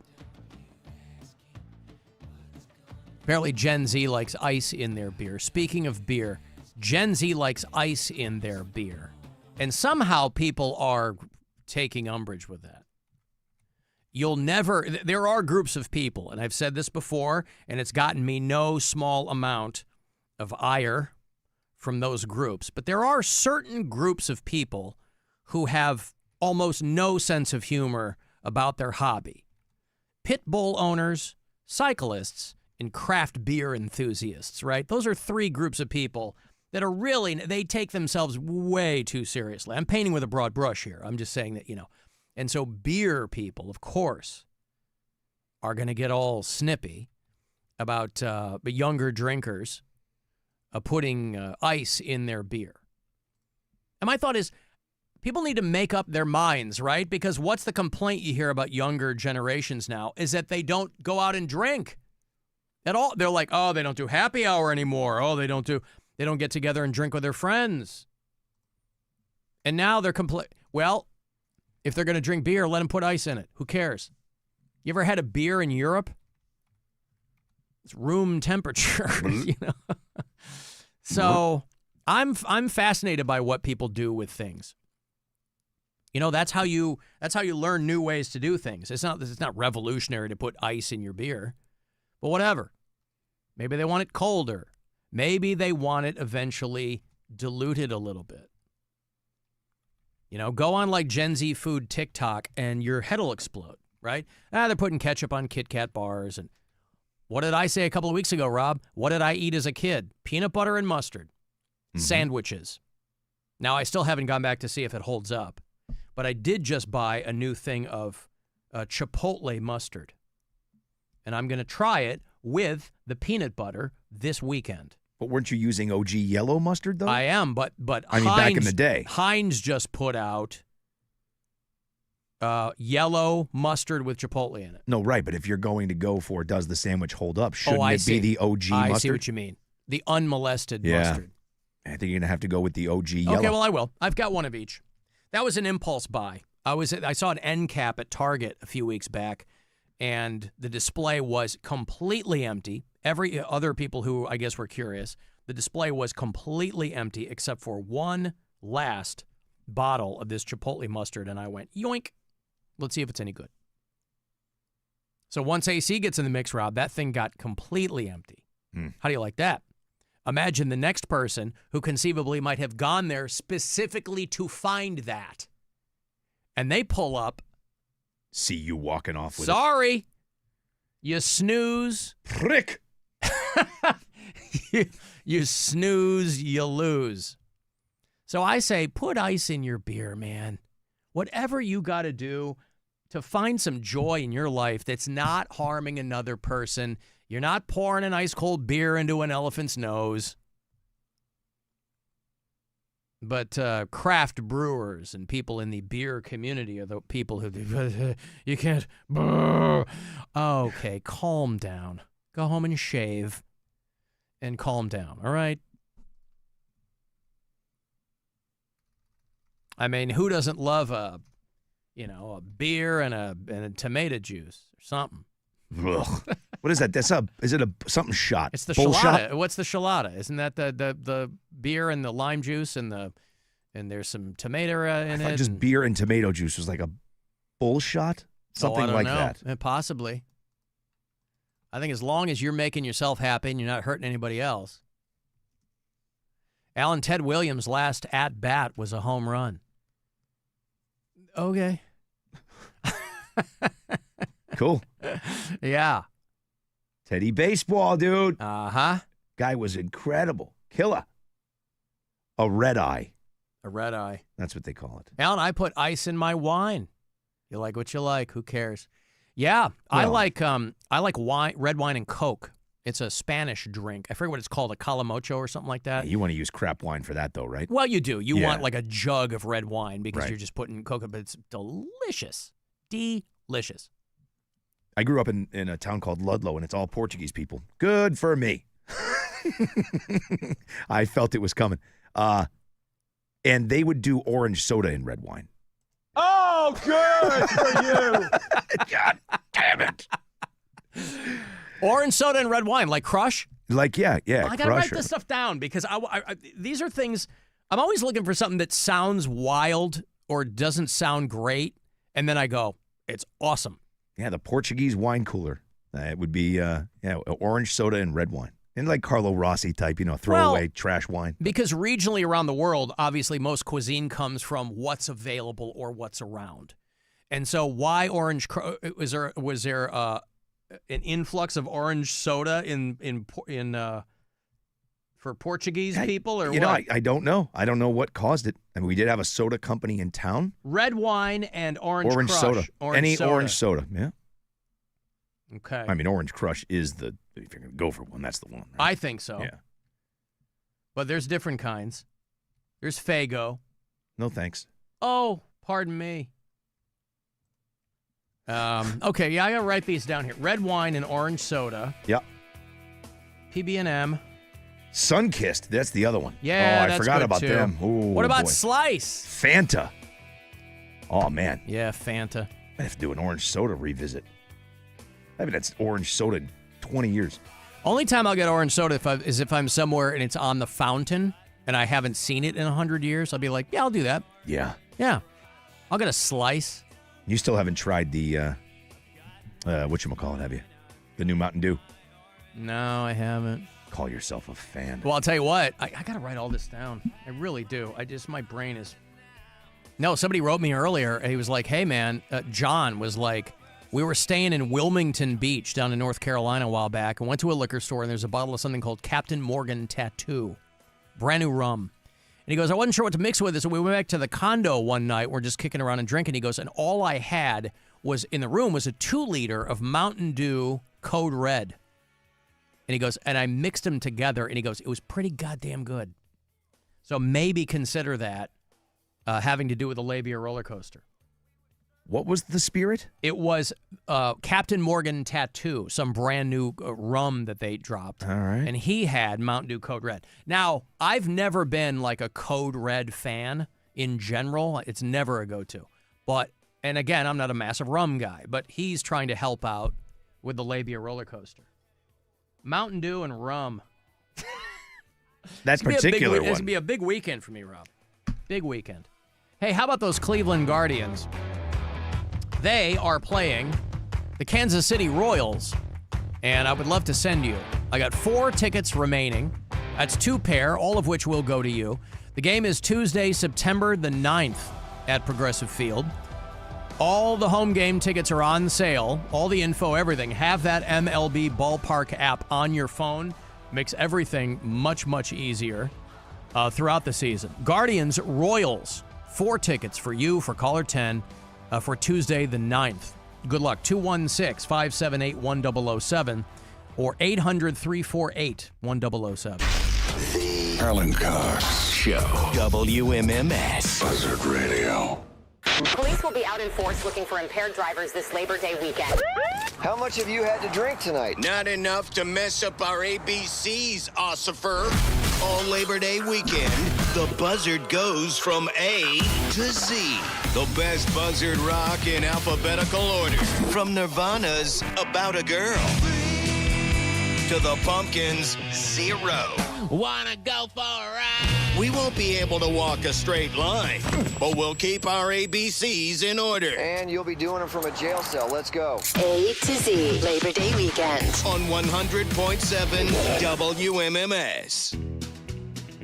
Keep on driving with Valley Chevrolet. Life's better with American Family Insurance. Because we know in making the most of your home, DIY doesn't just stand for do it yourself. It also means dream it yourself. And we're here to help protect the dreams you're building. Save up to 23% when you bundle home and auto. American Family Insurance. Get a quote and find an agent at amfam.com. Products not available in every state. Visit amfam.com to learn how discounts may apply to you. American Family Mutual Insurance Company, SI, and its operating company, 6000 American Parkway, Madison, Wisconsin. Jeff Kinsbach here with the best, Rich Claiborne of Claiborne Chrysler, Jeep, Dodge, and Ram. Rich, it's the Make This the Summer event. Jeff, take your pick and save. Give us a great example. Of course, lease a 2025 Ram 1500 Bighorn, Crew Cab 4x4, only $499 a month, 42 months, only $499 due at signing. 30 cents per mile over 35,000. Experience the difference at the Claiborne Auto Stores. Load up your taste buds with Mr. Hero's new Loaded Potato Whoppers. Get your favorite fries topped to perfection with cheddar cheese sauce, ranch, bacon, and chives. They're the perfect sidekick to any sandwich. I crave the hero. If Old Spice Deep Sea Super Hydration Body Wash were music, what would it sound like? Start with the deep sounds of Old Spice's ocean waves and kelp. Layer on the smooth, renewing moisture. You wouldn't hear any parabens or phthalates because Old Spice Deep Sea hasn't got any. But you would hear that vitamin B3 for healthier looking skin. So while your regular body wash sounds like this, Old Spice sounds like this. Sounds like it smells amazing. You like saving money, right? We all do. That's why Allstate just lowered the price of car insurance. Not, but wait, there's a catch. Lower. Actually lower. So if you're shopping around or just want to see how much you could save, check Allstate first for a new lower auto rate that could save you hundreds. You're in good hands with Allstate.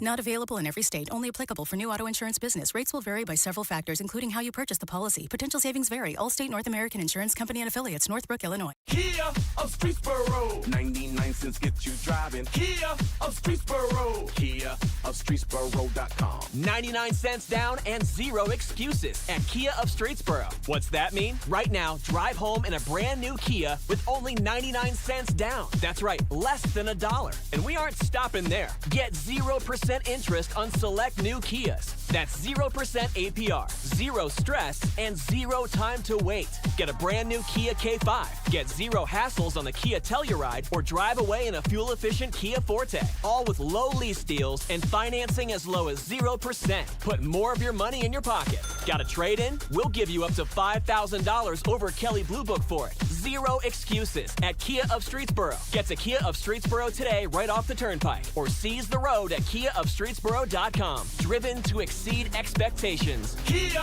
of Streetsboro. KiaofStreetsboro.com. See dealer for details. Expires 8/31/25. Febreze. As a rideshare driver, I love keeping my car smelling fresh and clean. So when I'm driving, I only trust Febreze car vent clips, featuring 3 distinct intensity settings, because it's that little touch that sets me apart. I can turn the intensity down for subtle freshness, or I can turn it up for when I want lots of scent. So whether it's set to low, medium, or high, with Febreze car, I know my car's going to smell amazing. Which keeps my driver rating right where it belongs. Picking up! Oscar! Do Crohn's disease or ulcerative colitis symptoms keep coming back?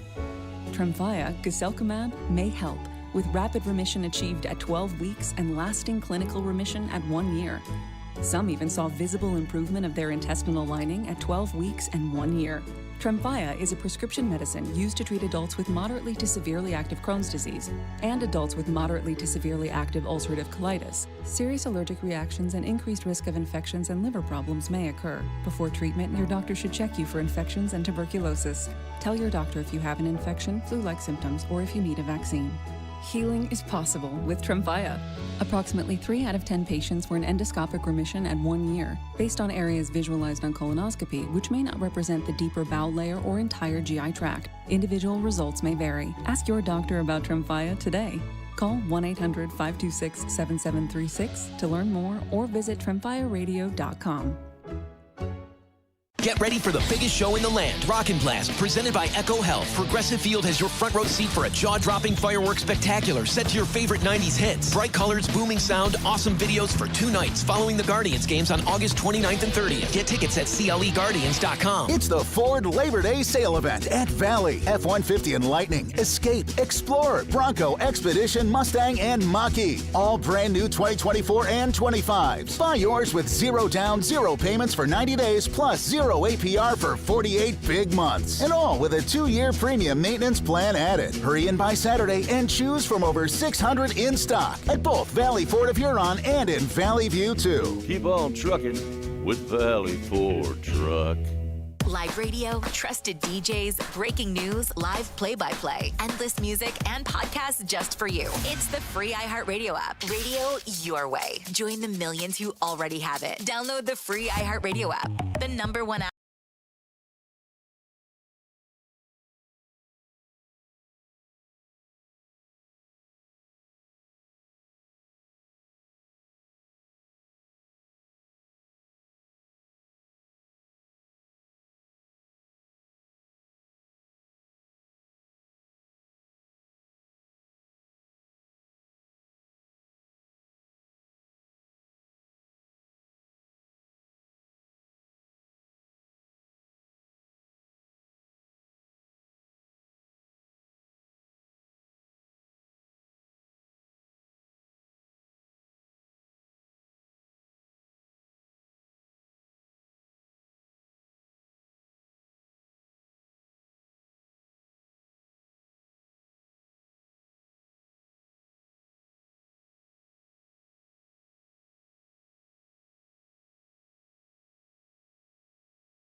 Thanks for turning me on and allowing me to spend this time with you.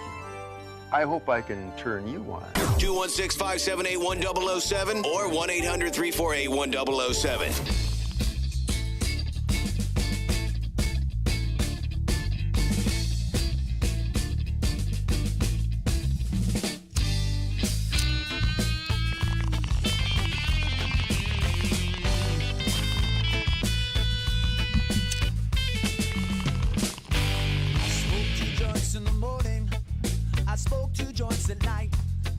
You know, if Brad Knoll had stuck to weed, we'd probably still have him, Rob.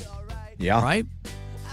This dude singing songs about smoking weed died of a heroin overdose. He's like, I got to live life on the edge. This poor guy.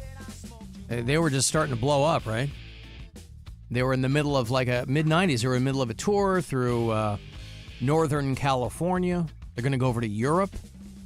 And bandmates find Brad Knoll on the floor.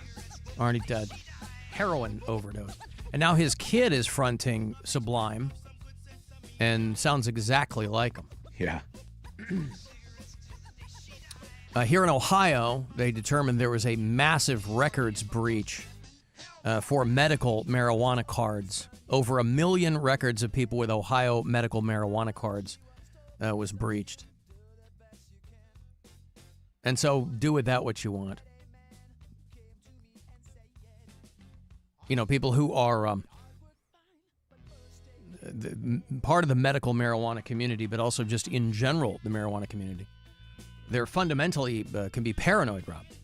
And Really? so when you see things like a records breach or a data breach, I mean, again, these kinds of things are daily occurrences. I don't even know why they put out press releases about data breaches. These happen all the time. All of our information is already out there. And they go, well, highly sensitive personal details. Yeah, no, of course, sure. Sometimes there are data breaches that don't involve sensitive information, but this particular breach there of people with Ohio medical marijuana cards, they're like pictures of driver's licenses and birth dates and license, all that kind of stuff. So, yeah, huge data breach. And, of course, the people in charge of the state of Ohio are always trying to find ways to claw back things that the voting populace has already voted on, right? People in Ohio voted, of course, for recreational marijuana. They're always trying to find little loopholes and ways to claw that stuff back. Well, people didn't know what they were voting for. All that nonsense. This company operates in Ohio, Arkansas, Kentucky, Louisiana, Virginia, and West by God, Virginia. And they had a huge data breach in Ohio. Which is why, listen, it's always better to get drunk, Rob. I don't know what people are saying these days. Alan, that rum in Code Red is a drink called red rum.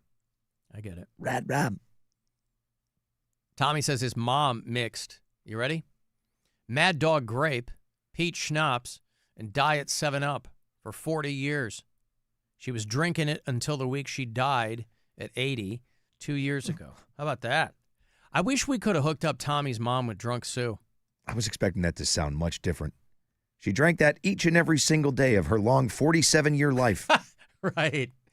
When she finally shuffled off her mortal coil at the ripe old age of 32, she smelled of fruit and cirrhosis. Alan, how the hell can Rob talk about the Sox and not bring up Noma? Noma Garcia Parra. Well, but again, say what you want about the Boston Red Sox, but I mean, boy, the list of legends is long, isn't it? Oh, yeah. I mean, you could, I'll just say it, you can swing a baseball bat and hit a guy who was a legend in the Boston Red Sox. The greatest thing in Boston right now, all these guys, everybody's going bat shrimp for Roman Anthony. He's like their new... No relation? The guy. No relation. Okay.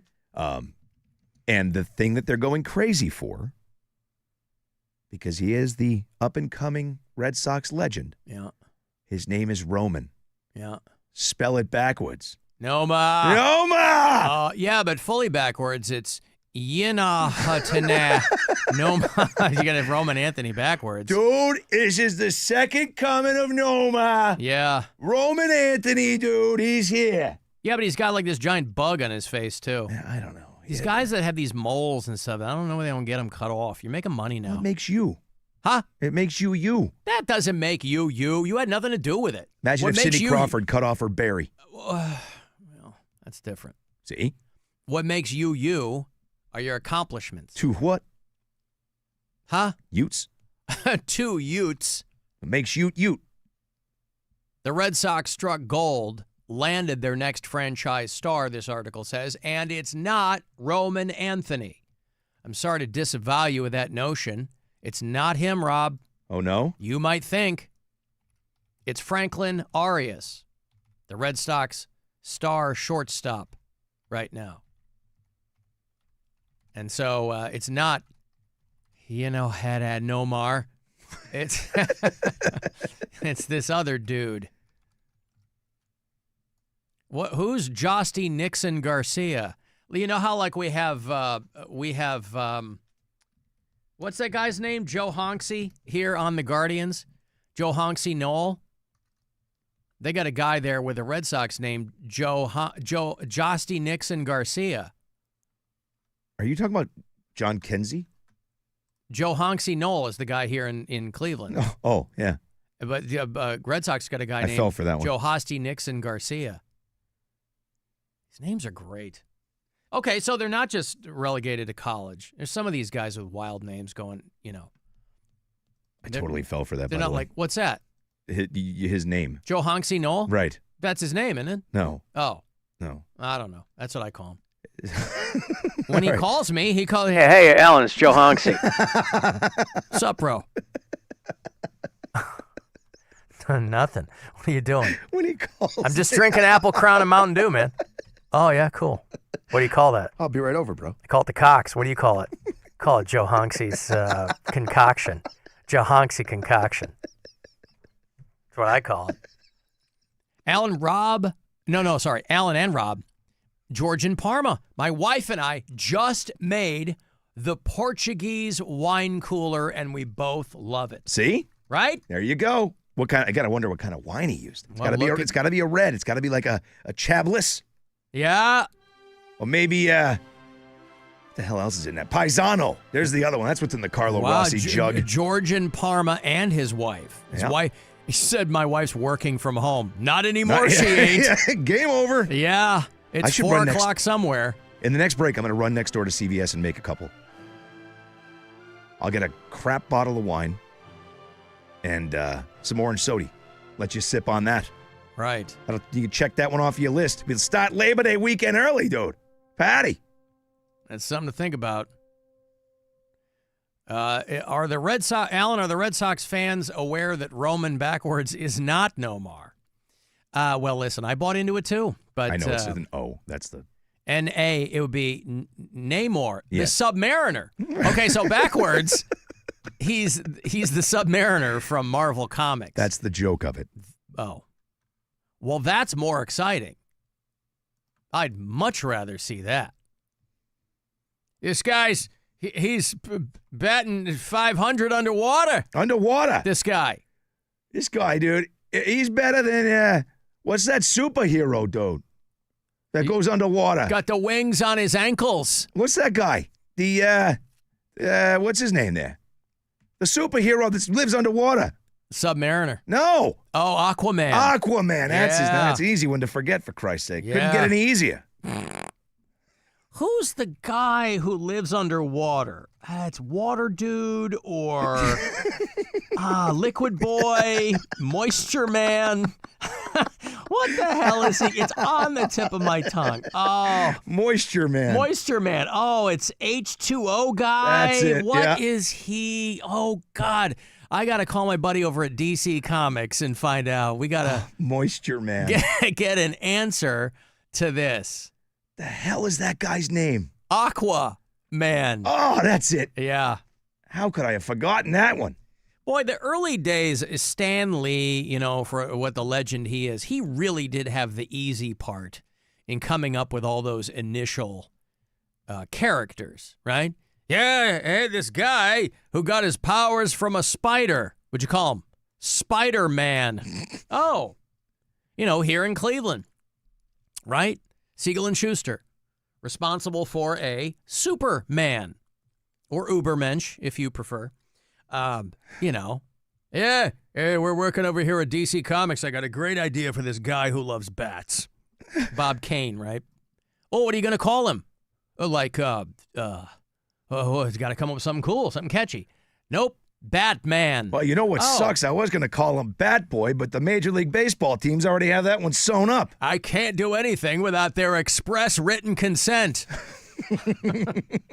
Bat Boy. Yeah. Nobody's going to want to see a superhero about a guy who picks up a baseball bat. So, hey, so this guy, he lives underwater. Oh, what are you going to call him? Moisture Man. I hadn't gotten that far yet. No. Ocean Lad. No, because he's not confined to Lake Lad? Yeah, well, no, that's his sidekick. Aquatic Boy. He is confined to smaller bodies of water. Oh, Bay Boy. No, nothing like that. He's a grown man. He's descended from royalty, from underwater royalty. Oh, how about Underwater Dude? No, it's got to be something that smokes. How about right? Aquaman? Aquaman. Aqua. Oh, that's good. I can't believe I forgot that guy's name. Yeah, I can't either. It's hot in the moment sometimes, dude. Jason Momoa. Trying to be funny over here. Yeah. What the hell's that guy's name? Moisture Man is back in the... Here comes Moisture Man. The dude that lives underwater. He always looks so good. He comes out of the water. He's not wet anymore. He's somehow dry. I haven't seen any of those Aquaman movies. No, same. Because, and nothing against him, but my Aquaman is that blonde dude in the green shirt with the scales and the orange pants. That's my Aquaman from the halls of justice. Where's your orange pants? Jason Momoa. I know he's like the guy of, now, but if you're going to get the old school, and they kind of did it. I know they did it with him. He's got the orange top and the green. They kept it. They kind of kept it, looking like that original character. But I like the blonde guy with the trident and the thing. And it was always very silly. But when I was a kid, we were watching Super Friends. And people would make fun of Aquaman in the DC universe. Hey, this guy talks to fish. That thing, right? I like the character from The Boys much better. The Deep. Yeah. Yeah, he's having sex with aquatic animals, right? Well, I mean, he's aquatic. Yeah, he's got gills and the whole bit. But when I was a kid and watching Super Friends, I didn't mind Aquaman. I thought it was cool. You know why? Because I didn't swim. When I was a kid. I was fascinated by the undersea world, even to this day, right? What do they say? 85-90% of the world's bodies of water, we have not even begun to explore them. While everybody looks skyward to try to find out what's on other planets, we're missing everything under the oceans and the lakes and the seas. And so Moisture Man was, they would make fun of him. I just made a it's blonde. It's like it's like Hawkeye in the Marvel universe. Everybody makes fun of Hawkeye. He doesn't have any powers. He's just got like explosive bow and arrow. But my Arthur Curry was his alias when I was a kid. Right when I was watching. But Aquaman is who you're thinking of. Yes, thank you. Not SpongeBob SquarePants. That's not who I'm thinking of. I was thinking of Namor the Submariner. That's how we started with the Noma thing. Alan, he was originally known as Fluid Fella. Hey, that was my nickname in college, too. Orange top, green pants. What did I say? I thought did I flip it? All right, whatever. People call me dumbass because I screwed up Aquaman's outfit, a made-up character. Yeah, I love that makes you a dumbass. Well, I guess it does. Dude, you're so stupid. It's a devotion to accuracy. If we're going to talk about superheroes, I can't call myself a comic book fan of the highest order and then screw up Moisture Man's costume. Screw up anything. Yeah. Better than anyone else. Listening to the Oasis conversation, I had the privilege of traveling to Scotland earlier this month and noticed a bunch of fans on my flight. So I started talking to them. I'm not an Oasis fan personally, but yes, many people were traveling from the US to the UK specifically to see them perform in Edinburgh, Scotland. I think they had 2 nights there. So yeah, Oasis is doing quite well in the UK and the US apparently. How about that? I like how she goes, I had the privilege of traveling to Scotland earlier in the month. It was a privilege. Edinburgh. I've never been to Edinburgh. My wife's been. She has one of her good friends is from Edinburgh. But I've never been. Yeah, all right. Yeah, I've always wanted to go, but only because of that movie, the one you've never seen, Braveheart. Oh, that made me want to go to Scotland. Yeah, I don't care about that. Run, and you may live, at least for a while. But stay and fight! Oh, God. Really? It's got goosebumps. It sounds like Groundskeeper Willie. Hey, I don't judge. Yeah. I try. You bastard. You've made a powerful enemy. I'm a maniac, that's for sure. And I'm dancing like I've never danced before. That's the stuff. Lunch, Lady Doris. Have you got any grease? Yes, we do. Then grease me up, woman. The idea was to blind your opponent with luxury. There's no more than what God gave me, you Puritan pukes. Yeah, Puritan pukes. How about that? Oh, that wasn't from Braveheart?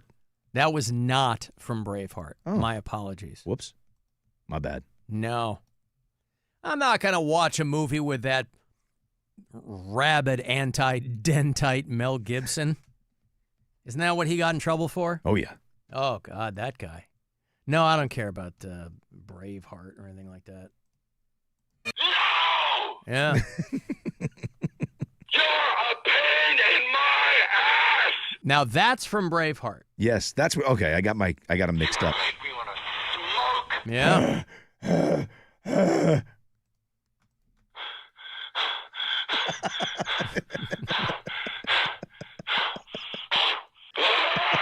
You never hear about that woman anymore, do you? That Russian girl that recorded all those conversations, that girlfriend at the time. You had a kid with her. You never hear from her anymore, do you? No. I don't think she's with him, but they have the kid. I mean, that kid has got to be in high school now. Oksana Grigorieva was the girl. And I think she sued him or something and was trying to come up with a settlement or something. But I wonder what happened to her. You don't ever hear from her anymore. She's older than me now. And she was, I think, trying to be a singer or something. And I think she screwed herself because she was speaking out publicly. And they went to court and said, you had a confidentiality clause. You had an NDA or something like that. And she was talking about stuff she shouldn't have been talking about, at least in the legal sense. And so she lost a bunch of money because she was going out talking about Mel Gibson. Nobody gets tickets because of you. That was for that Oasis show. Yeah. You know right now. Jesus, this guy. Wow. All right. Whew. Yeah, well, he can go scratch, too. Last good movie he made was Payback. You want to go see Jerry Cantrell? I know I do, boy. I love this guy. Talk about a man crush. I'm going to pit Jerry Cantrell against David Duchovny when he's on the show next week, Rob. Ooh. 2 enter, 1 leaves. Jerry Cantrell is on the I Want Blood tour. He's got Sparta with him. And they're going to play 1 week from tonight. That is September 5th at the House of Blues. Ticketmaster.com will have the details for you. And you'll get my last pair this week, and I'll see you there. 2 for Jerry Cantrell of Alice in Chains. Good luck. Caller 10, 216-578-1007. 800-348-1007. Comedian Brent Terhune back in Cleveland to do the weekend at Hilarities. Haven't seen him in a minute, so we'll catch up with him after the break. 35192. You want to text me for anything else, and we'll be back. It's the Alan Cox Show. On our free iHeartRadio app and your favorite smart device. Just tell it to play the Alan Cox Show. On iHeartRadio. From the Mr. Hero I crave the hero. Weather Center. WMMS weather. Partly cloudy tonight, down to 49. Sunny on Saturday with a high of 70. And sunny the rest of the holiday weekend. Highs Sunday and Monday in the 70s. This report is sponsored by Ken's Park Hill Roofing, home of the one-day roof. Serving Northeast Ohio for 3 generations, from repairs to complete roofing systems, make Ken's Park Hill Roofing your trusted first estimate and compare. Ken's Park Hill Roofing, home of the one-day roof. Keep on trucking with Valley Ford Truck.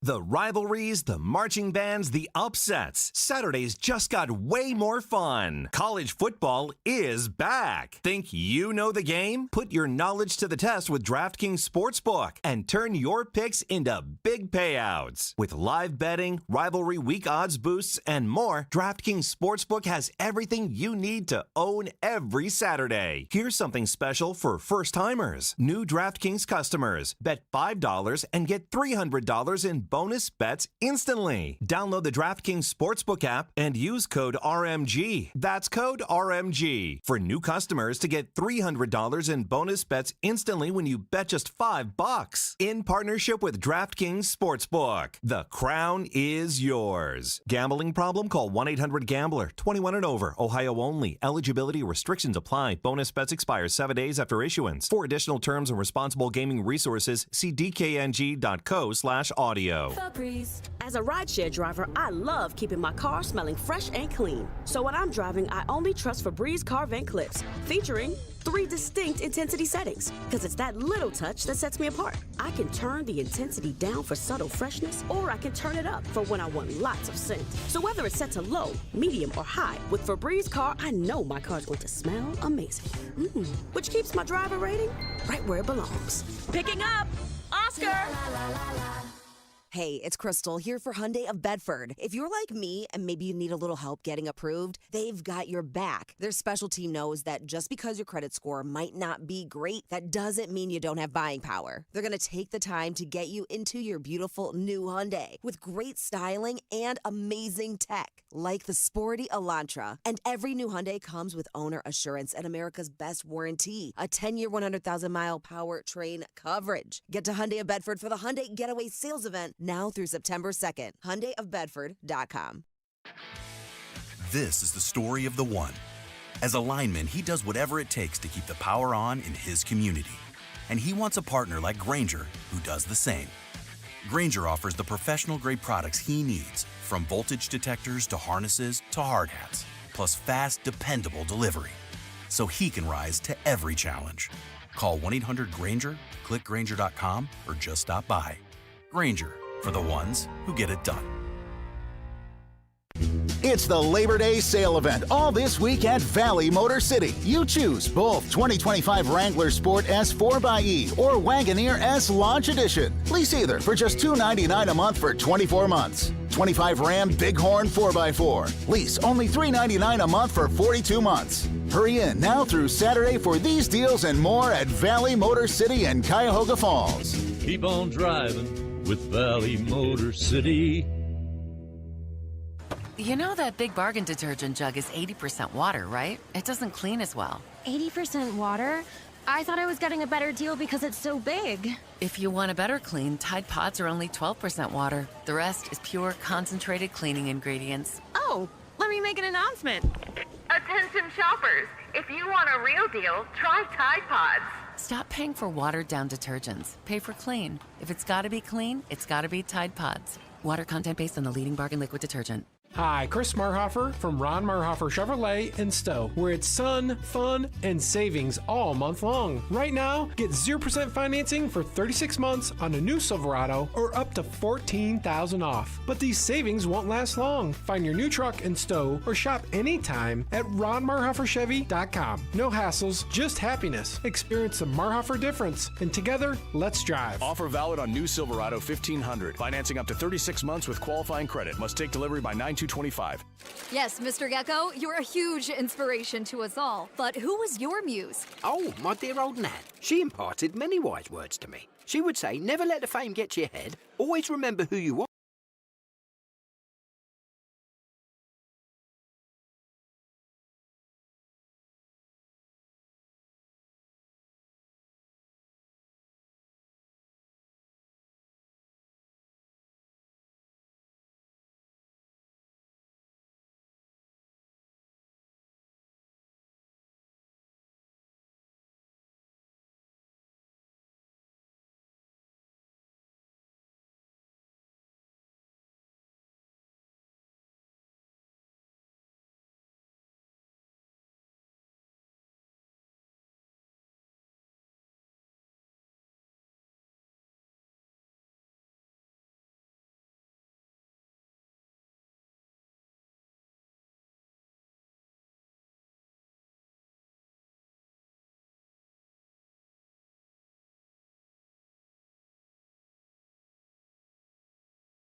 Elk and Elk Traffic Center. If your child suffered a serious birth injury, call Elk and Elk at 1-800-ELK, Ohio. Car slammed into the median. Fire police on scene. 2 left lanes blocked. Outbound East Shore Way near East 152. Traffic is jammed all the way to MLK. If you're traveling on the inner belt southbound, that accident at Prospect off in the right shoulder. Tow truck on scene should be cleared any moment. Traffic is backing before East 72nd Street. Right lane blocked with a wreck on 480 West before 77. Jackie Roberts in the Total Traffic Center. This report is sponsored by Northeast Ohio Regional Sewer District. Stop by the Northeast Ohio Regional Sewer District Clean Water Fest in Cuyahoga Heights on Saturday, September 20th from 9 to 4. This free family-friendly event has it all. Trucks, science tours, treats, and fun. For more information, go to cleanwaterfest.com. That's cleanwaterfest.com. Football is back. And the season lives on iHeartRadio.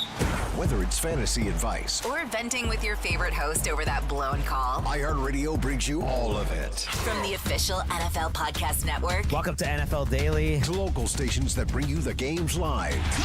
Touchdown! This is 24/7 coverage of everything you love about football. And it all starts now. Just open the iHeartRadio app and search NFL to dive in. If he sounds super excited to see you, Hey, what's up? remember, he is a paid performer. As a broadcaster, he's real good. Alan Cox on 100.7 WMMS.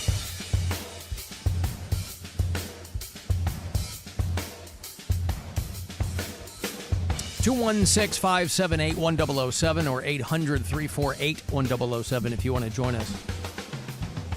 Comedian Brent Terhune is back in Cleveland to do hilarities for the weekend. Your timing could not be better. I have to assume your timing could not be better, right?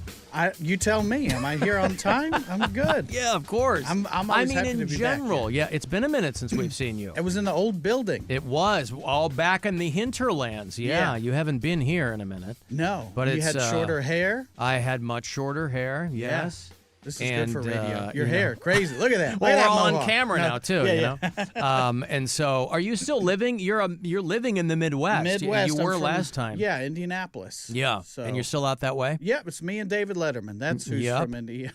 Now, I know back in the day too, you were like writing stuff for Bob and Tom. I know Mhm. that show changed a lot too. Yeah. Are you still doing that? Is that show still on? Still Like- there. Yeah. Okay. I've been. I think about it. I think it's 12 years since I've been working for that show, and I was an intern, so I was there. Oh, every you day. started from I see. Yeah. Yeah. So, and I don't have to go in. I don't have to get up early. I just write my jokes at night. So Also, like the intern thing kind of went away. Like I used to have I started as an intern 100 Yeah. years ago, and I used to have interns on this show, and they kind of went away. why is that, you think? I think part of it is when social media really kind of took off, you had people that were like, well, I don't need to do that. I got my own thing now. You know what I mean? Yeah, like, yeah. Nobody's fault, but like everybody now kind of has their brand Mhm. or they come in with a channel or something. So yeah, it's like the phone is the great equalizer. We all have Yeah. a movie studio and a podcast studio in our pocket. Yeah, and you can't fight it either. I think there were a lot of people on this side of it that were like fighting it. What I would tell people, back in the day was like your competition were like other shows. And I'm like, Mhm. now my competition is the audience. Yeah.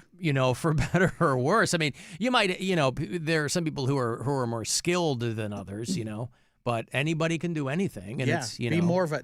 I text other comedians because you talk shop with other comedians. We all have our gripes. Yes. And I find the just viral reels that pop up and it's more views than I'll ever get in my life, and it's just a dude that farts. Like that's his whole thing. And listen, man, we love farts on this show. Oh, I and do too. I'm yes, not above it. Right. I mean, nobody's going to get on there. We hate farts, high horse. But to your point, yes, and I have to remind myself, and I've mentioned this, repeat myself again, but there's people I've never heard of who have 4 million. You know what I mean? Like Yeah. people who have huge audiences, Mhm. they don't care about me. I mean, it's fine. And in a way, I'm kind of like, man, good for you. Whatever you did. It's hard to put all your eggs in that basket, though. A lot of people know you from like TikTok and Instagram, Yeah. right? Alpha male guy and all that Yeah, kind of yeah. stuff, which is genius to me because some people get it and some people don't. Mm-hmm. And that's the beauty of it. Yeah, it's a political satire character. Yes. And I always tell people to truck rant guy because that was the inspiration. Is there's no lack of guys that sit in their Silverado and have opinions on things. Right. So, and my first viral video was me burning Nikes in my mom's backyard. Right. And while, Because if you look look closely, like the stereotypical guy that Yes. nobody would kind of see coming. I look like I say, go on, get a lot, Yeah, right. I'm not unaware. But Yeah. that video is me burning Nikes while wearing Nikes. Right. Like a complete hypocrite. Yeah. But it's like every video is either a verbal or a visual Easter egg. The people have to really pay attention. Yeah. And if they do, they'll get it. If they don't, they still like it because Yeah. it's just fundamentally funny. I think so, and it's scary because somebody will quote a joke from the very end of the video and then still not realize it's satire. Right. And I'm like, at that point, I can't help you. Like, if Yeah. you've watched the whole thing and still think I think Cracker Barrel's dumb. Well, but know? it's Like, also, and obviously you know this, you've run into it. It is kind of a high wire act too. I mean, it's Yeah. it's fraught with all kinds of danger because I would imagine you run the risk of when people come to see you live, like they're going to this weekend at Hilarities, if they're not fully in on it, they might walk away going, "The hell was that?" That's okay. You know? It's always weird when people come to a comedy show and they're like, "Well, we didn't know what to expect as far as just comedy in general," because you probably would never go see a band do that, right? You know. But yeah, I don't know that people come expecting that I'm that real guy. Sometimes they don't know that I've been a stand-up for 20 years. Yeah. And they just know that character. But I do the character at the end because if Radiohead didn't play Creep, you'd be like, that was a good show, but they didn't do the thing that I know. The one thing that I like. Yeah. Well, but it's also, people who come from straight stand-up who kind of gripe about YouTubers or whatever. Yeah.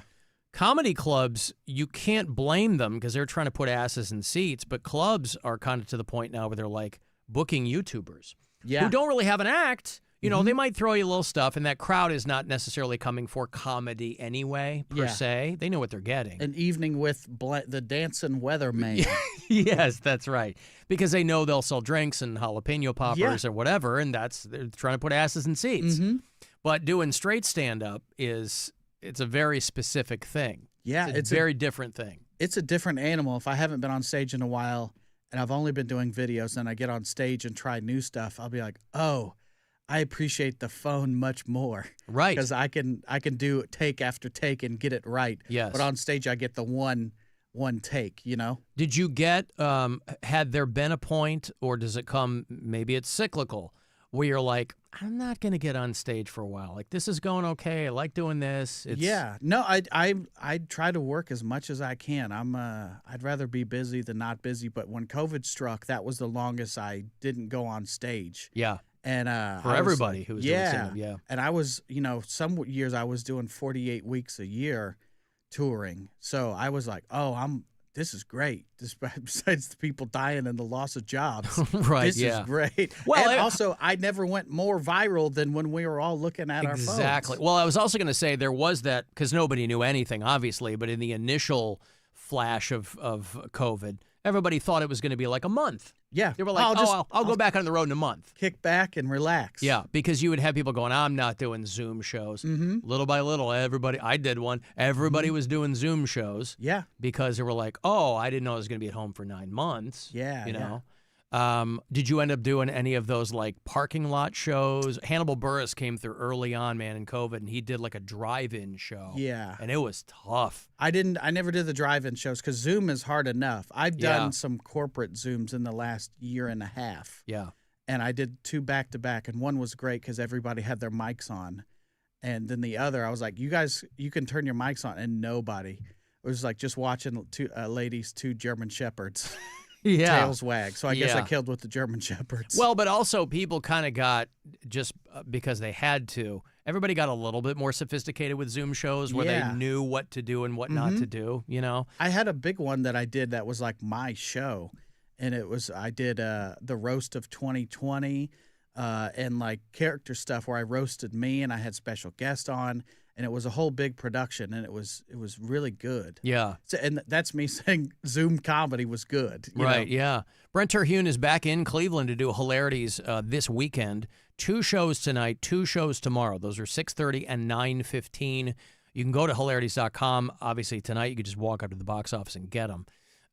But he doesn't come around that often. No. I mean, I know you tour a lot, but it's not like you're hitting, this year is Hilarity's 40th anniversary. Yeah. And so they have everybody who comes through this year, it's a lot of heavy hitters. So it's like to be me. Well, no, but I'm just saying to be part of that, it's cool. No, You know what I mean? And this club, like, Cleveland has a gym of a comedy club. Yeah. People are like, where do you like to go? And I'm not just saying that because I'm here this week and everybody says it. So everybody loves Hilarities. Yeah. This is such a great comedy venue. Yeah, whether you're somebody who's just passing through or whether you're like Seinfeld or Rock or any of those guys. Louis C.K. did a one-nighter here not long ago, and Pete Davidson comes through to do these because everybody loves Nick, everybody loves Hilarities. Yeah. And so I've been in Cleveland now for 15 years, and I tell people, I'm like, never take Hilarities for granted, man, because I came from stand-up. I'm like, you have no idea what's out there.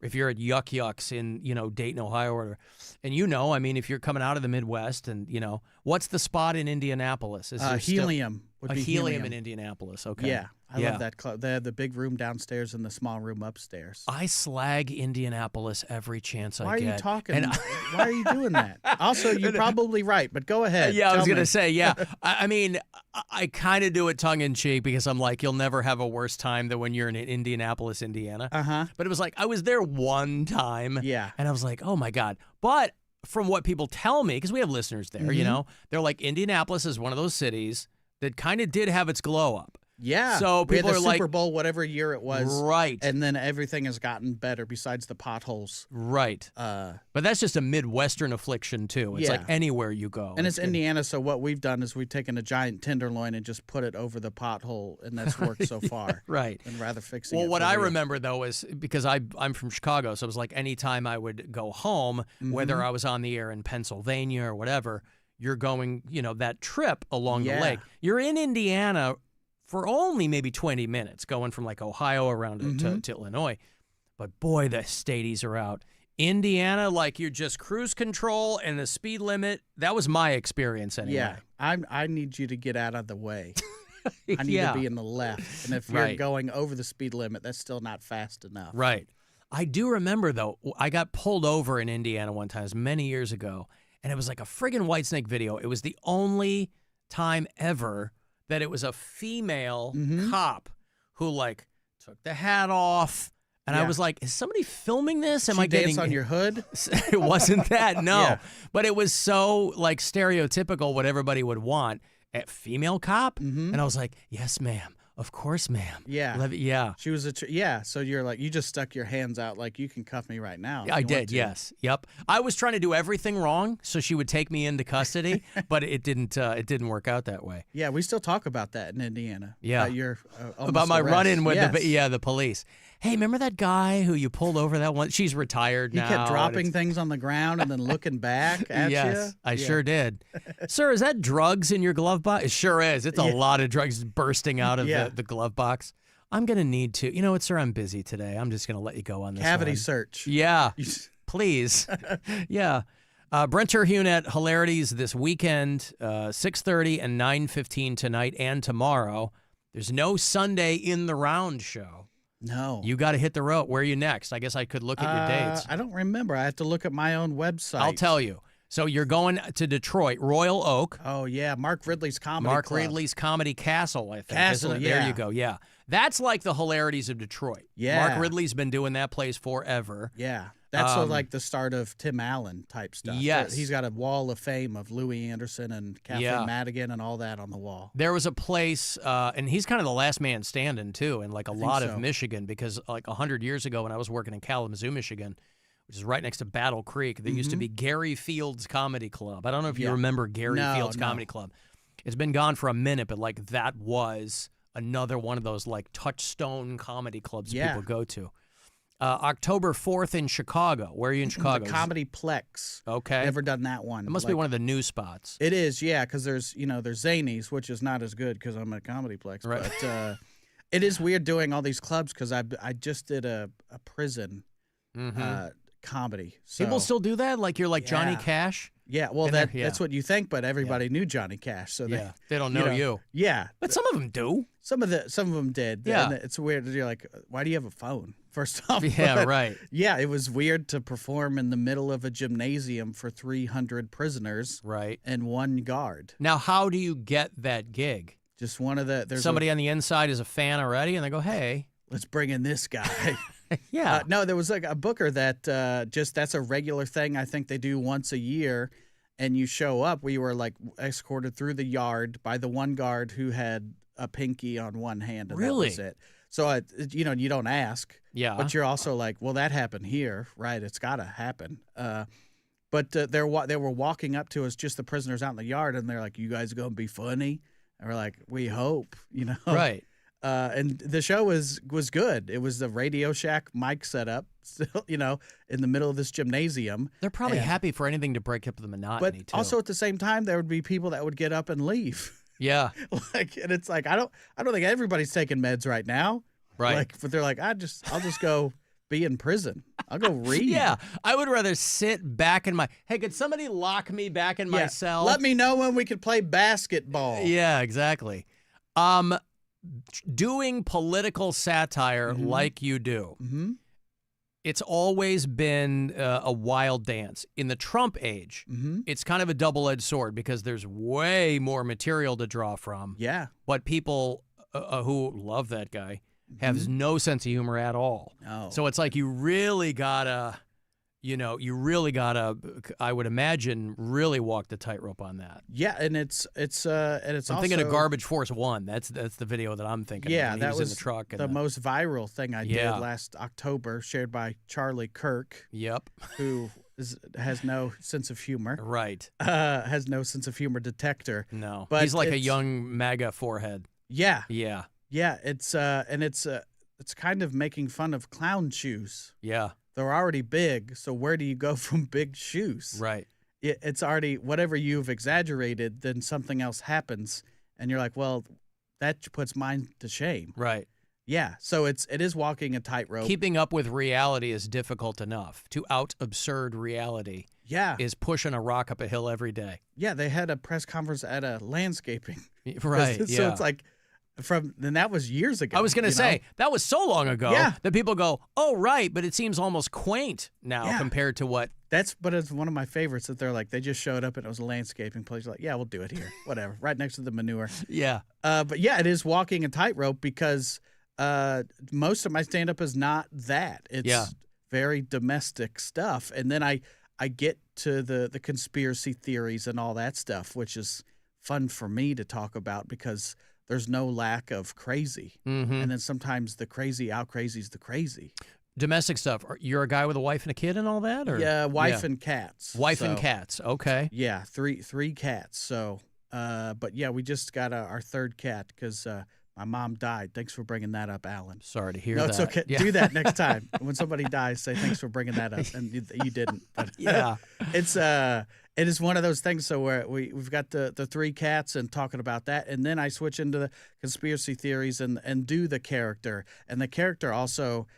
There's no lack of things to talk about, unfortunately, which is not, people are like, you got so much material. I'm like, I wish I didn't. Right. Like, I'd be happy to not have all this Yeah. material. That's a sacrifice I would make as a performer. I'm willing to Yeah. do that for the good of the world. Right. But it's got to be fun to kind of ping pong back and forth, though, too, between those two things. Because then I'll be at, Hilarities doing my whole show, and then I do corporate stuff, and they want squeaky middle of the road stuff. Yes. So I've been doing comedy long enough that I can pull that off. But it is a tightrope in that aspect as Everybody's well. got a clean set, right? I Yeah. mean, if you're walking and doing, and those Yeah. are the gigs where they're like, hey, make fun of Frank. Yeah. Because you're just playing to the room. There's nobody else. And then don't mention so-and-so's leg. Why would I do that? I only know it because you told Yeah. me not to mention it. And there's no shortage of they'll be like, we want to remember so-and-so. Also, here's comedy. Right. So I'm like, hey, did anything bad happen? Should I not? Can I go up before everything else? Yeah. Yeah. Do you adhere to those requests, or do you go, hey, they told me not to talk about Jim's leg, and I'm not sure what that is? Or- Sometimes, Yeah. but it's also if it's at the end of the show, maybe I can do it, and then I'm like, I'm gonna duck out of this Dip out country club setting. right. Make sure you're already paid. Yeah, And like then- I did one for Hitachi. Yeah. And they said be clean, but if you Google image Hitachi, the first thing is a big vibrating machine. Yeah, right. Like, how do I not mention that? Yeah. Be clean. We want you to talk about this company with great detail. Just don't mention the vibrating machines with at a all. kickstand. Yeah. The giant pleasure wand. We don't want anybody mentioning that. Yeah. Brent Terhune is back in Cleveland. He hasn't been here in a minute, and so don't miss him at Hilarities this weekend. 2 shows tonight, 2 tomorrow, 6:30 and 9:15.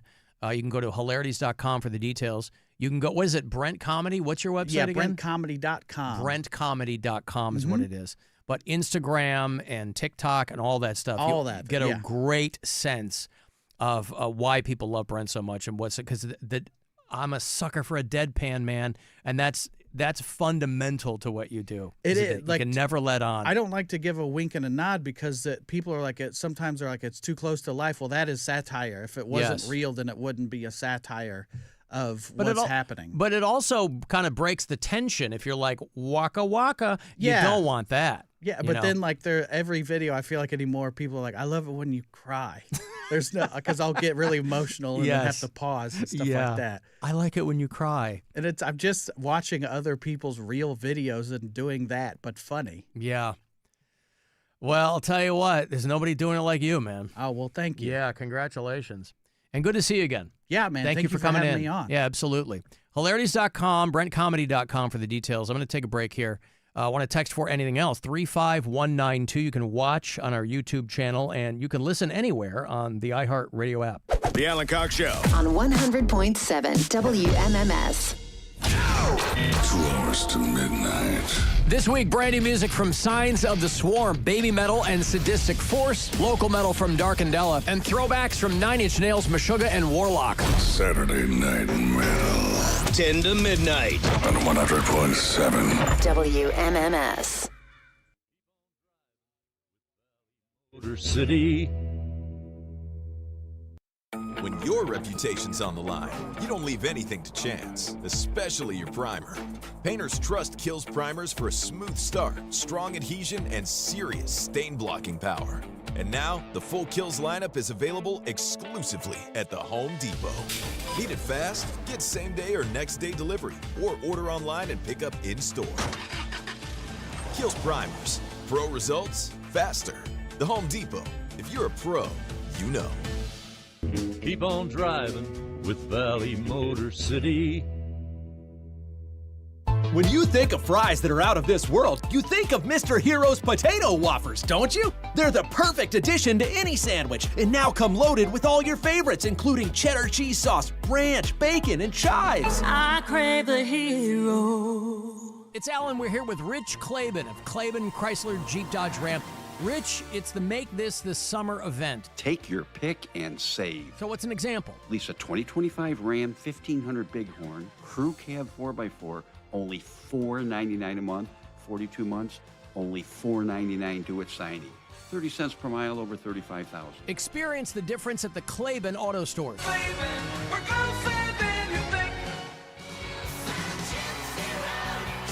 Cinderella's Tom Kiefer and LA Guns are going on a U.S. tour to give us the night of our lives.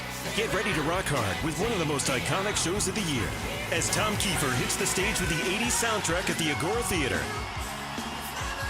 Opening the show, LA Guns. Tom Kiefer, LA Guns at the Agora Theater September 5th. Tickets on sale now at AXS.com. Brought to you by Danny Zalisco Presents. 0, 0, 0. Are we out of our minds? 119. Are we out of our minds? Buy with 0% financing for 60 months, 0 down, or 0 payments for 90 days. Lease a Kia from just $119 a month at Ken Ganley. $25K for 24 months, $36.25 due at signing, 10K miles per year, no security deposit required.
Cox Show. Eat that, you piece of crap. 216-578-1007 or 1-800-348-1007.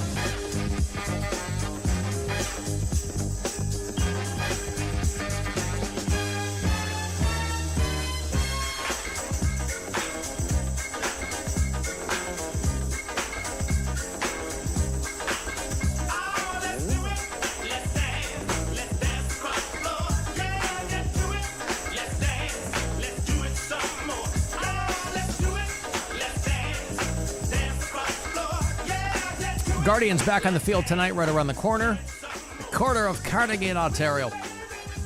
Hoping to continue the 2-game win streak and not backslide, but they're playing the Mariners tonight, tomorrow, and Sunday, who are very good right now, before the Guardians head off to Boston to play the Red Sox Monday, Tuesday, Wednesday.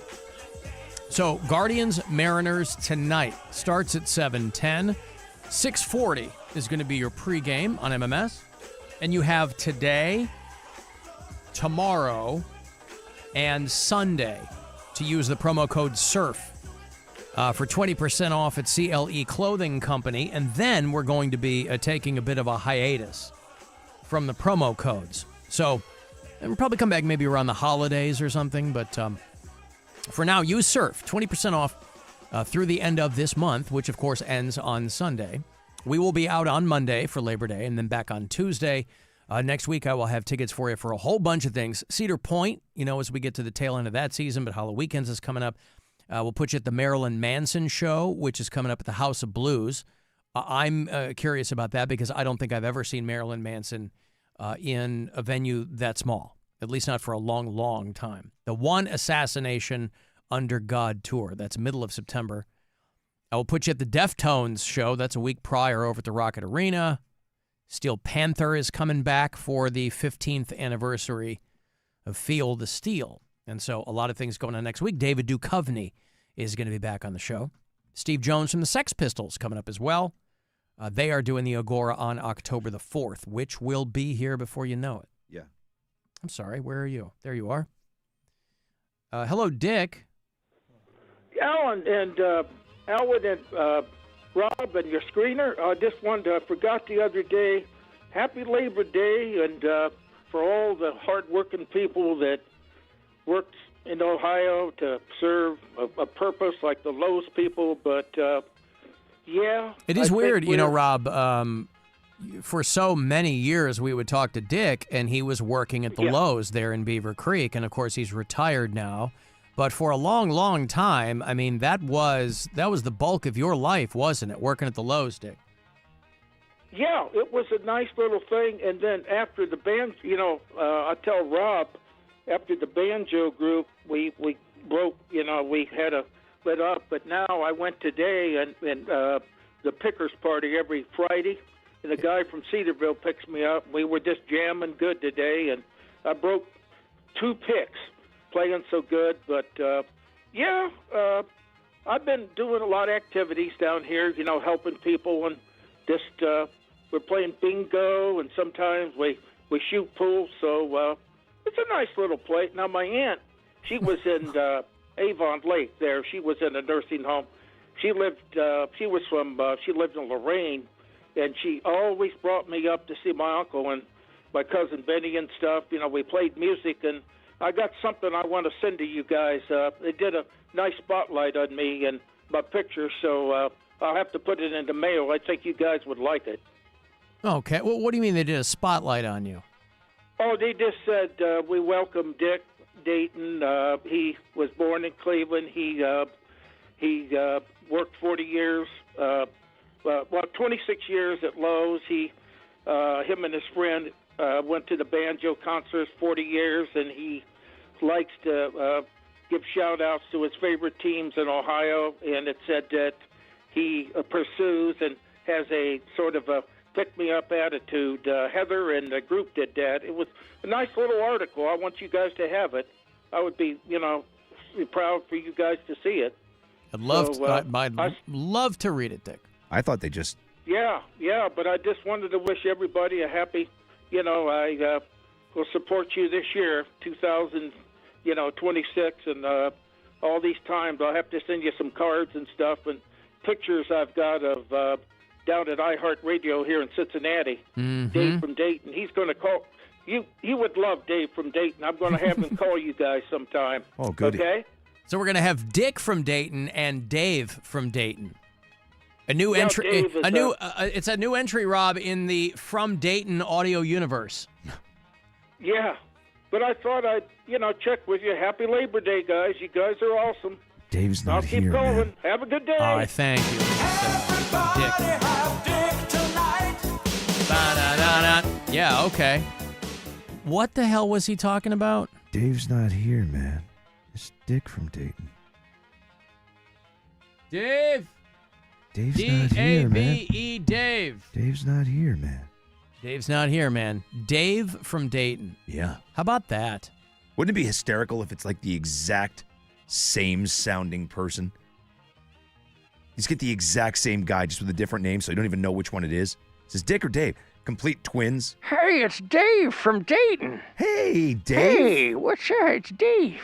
How about them Browns? Dave from Dayton. What's that quarterback name there? Sanders. He's going to be fantastic. Colonel Sanders, I be believe great. is his name. Yeah. Can't wait to see him. Uh-huh. How about them Buckeyes? Well, listen, I'm glad that things are going well for him. I'm glad that, he's getting a little write-up there, right? He said at the Spotlight. The spotlight at the convalescent home. Yes, that's right. Okay, good. I just hope he doesn't write it, because if he does, we're screwed. He ain't reading it. He wrote it with his feet. Oh, yeah. Well, anytime he would send us a card, obviously, it's entirely illegible. So it's like, the thought is nice. They always say it's the thought that counts. Yeah. And it's good to keep that in mind, because it's certainly not the writing that counts. Hey, Rube Star. Alan, sorry to bother you at work, but I'm so curious to know if you've checked out that song yet. Bother me at work. Yes, I did. You can't tell what's going on, Rube Star. I know you said you wanted me to use that as like walk-on music for you, but I have no idea what's going on in it. The sound quality is terrible. Even if I played it every time you called, nobody would know what was going on in that song. Okay, so what are you doing September 9th? What am I doing on September the 9th? That's none of your goddamn business, Rube Star. Okay, all right. Well, there's another band playing in Columbus. I thought I'd commission them for another song. Maybe you take a little road trip with me, and you could make sure they do it right. I'm not telling them what to do. I'm just saying that the song you sent me, it doesn't make any sense to me, and I can't tell what's going on in it. So I'm not telling anybody what to do. And I'm not going to Columbus on a Tuesday night, Rube Star. Okay, what are you doing November 19th? It's none of your business what I'm doing on November the 19th. That's a Wednesday night. I'm not going anywhere on a Wednesday night with you. There's another band in Columbus coming to town. Yeah, I'm and sure I'm there gonna is. hit them up too. All right. Well, when you get a clean song that makes sense, this one's called Arachnid. I don't know what that is, and it doesn't make any. Doesn't make sense to me, and I can't tell what's going on. I certainly don't want to yuck anybody's yum, and I'm all about the creative process. But you're going to have to. Okay, so it's got to be clean and make sense.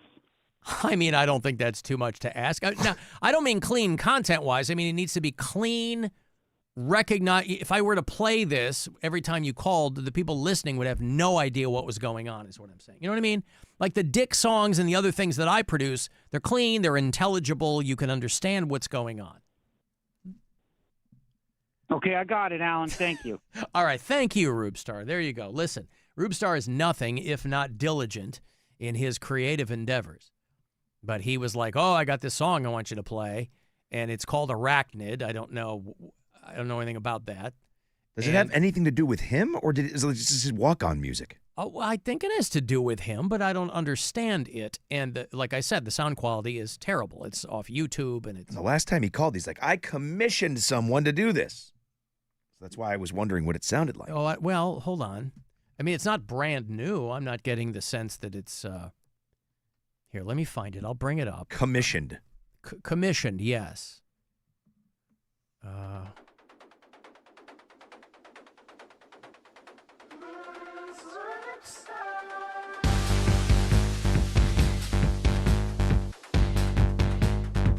I mean, visually, it's just a super cut of him, like, doing things, I guess. And so, I've met him on a number of occasions. He did the Polar Blast with us, and... So, I mean, I guess if he just wanted the music, it would be fine, but I assume he wanted something that was referring to him.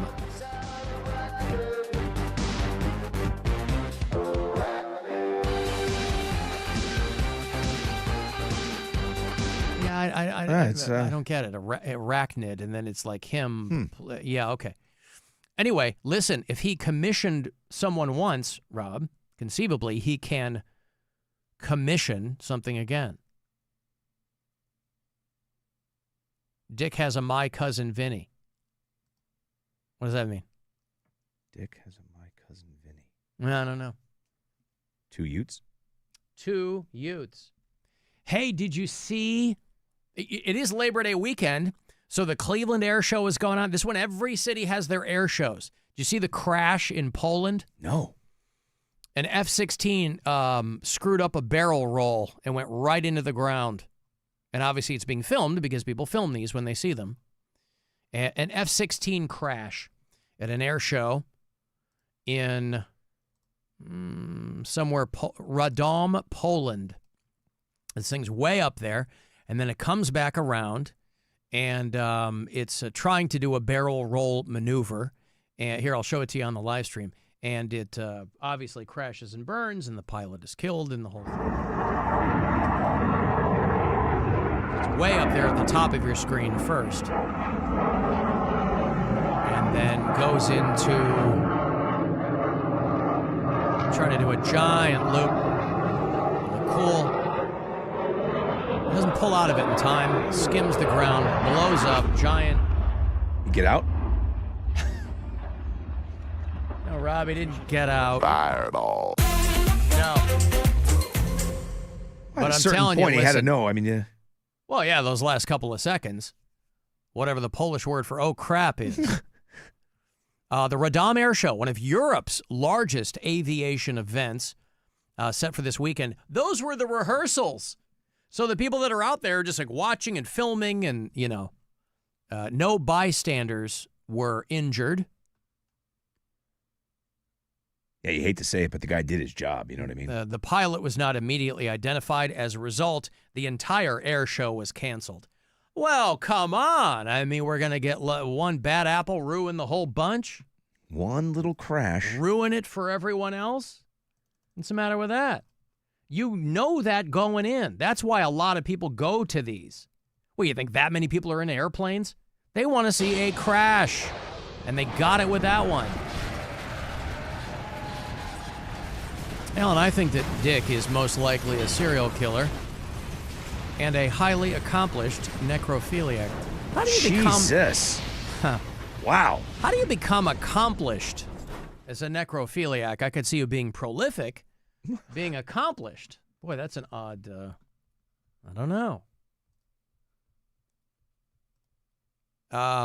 Speaking of air disasters, passengers on a flight from Australia to Bali took off with one bathroom out of service, leaving only 2 functioning toilets for the 6-hour flight. And so they had to take off because they didn't have enough engineers or something like that. They didn't have enough crew to fix. You know, I've never seen something like what I saw on my flight to Austin because I had not a layover, but I just changed planes in St. Louis on the way down, and I changed planes in Nashville on the way back. And my first flight from Cleveland to St. Louis, you know, all these horror stories you hear about bathrooms that don't work and this and that.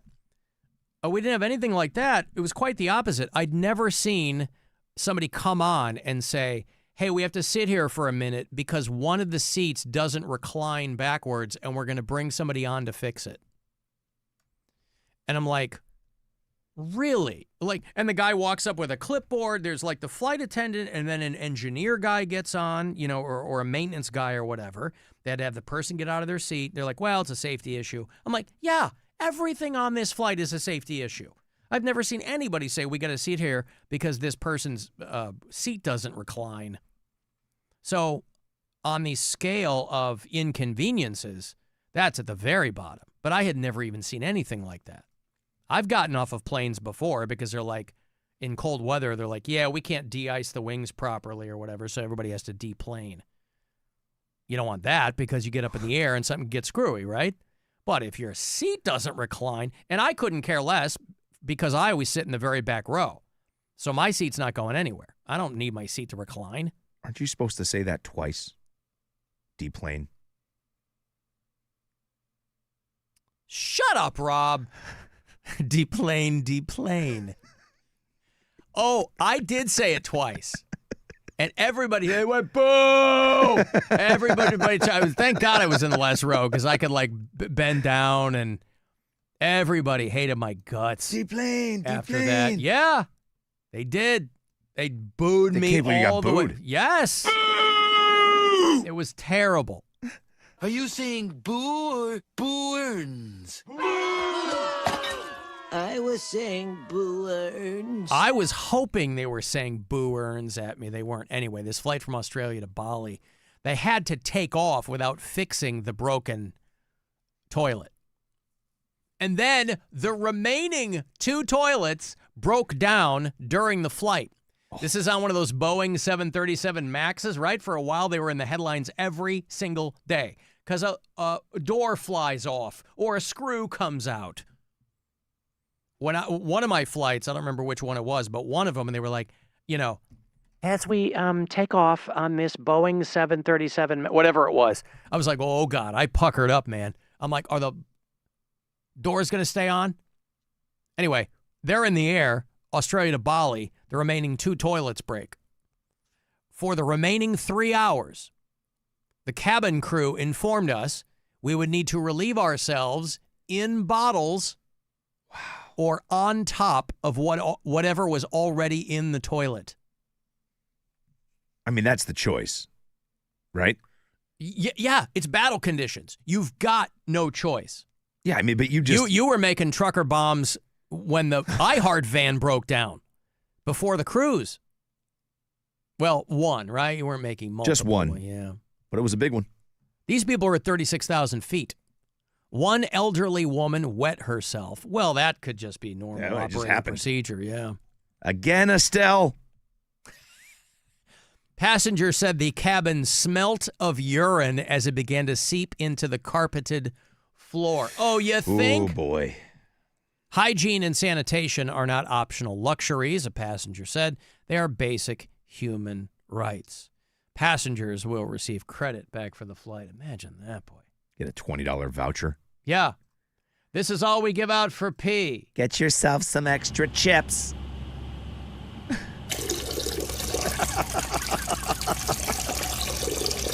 Ladies and gentlemen, we're going to ask that you pee, relieve yourself in bottles, or what is already on top of what's in the toilet. If you've got to go number 2, we ask that you probably not do that into the bottle. Save your bottles for liquid waste. Solid waste, feel free to put those in the air sickness bags. Those of you who need to relieve yourself with number 1, please let us know if you've recently consumed any asparagus. as the cabin will no doubt fill up with an odor that overpower our crew, our staff. Wow. Terrible. Air travel, just when you don't think it can get any worse, just terrible. The entire cabin smelt of urine. Normally it smelt of elderberries. This time it smelt of urine. I could imagine the pilot saying it. That's why, please let us know if you had some asparagus. If you've recently eaten any cruciferous vegetables, please let your flight attendant know. And we'll take it from there. I'll give you one of those air fresheners. If you need an extra blanket or pillow to wipe, please let us know.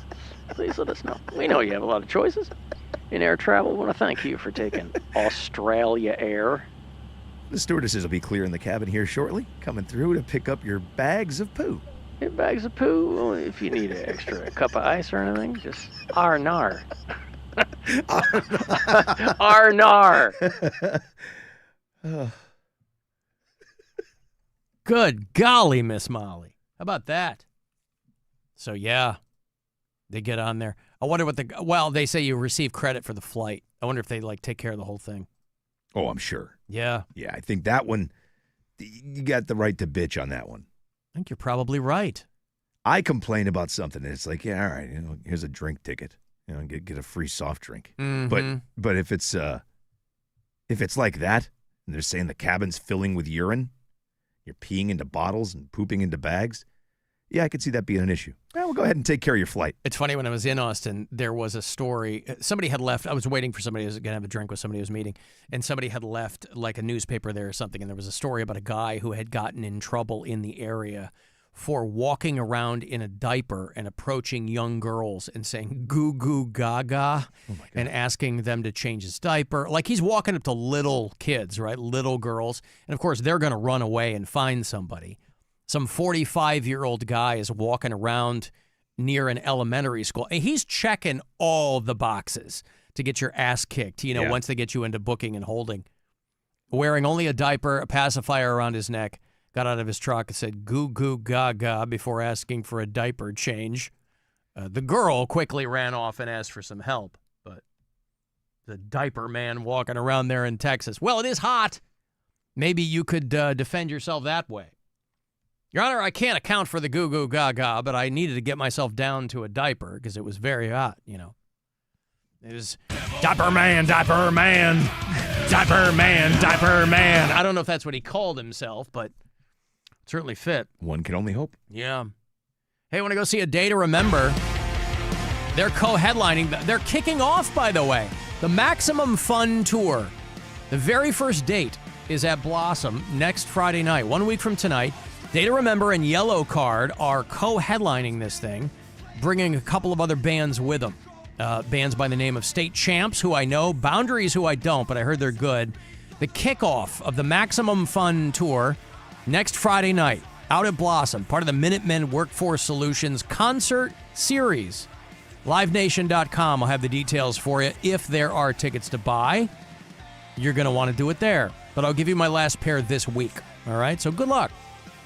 216-578-1007 for caller 10 or 800-348-1007. Alan Cox Show. Everywhere on our free iHeartRadio app. Or whatever smart device you have. Just tell it to play the Alan Cox Show on iHeartRadio.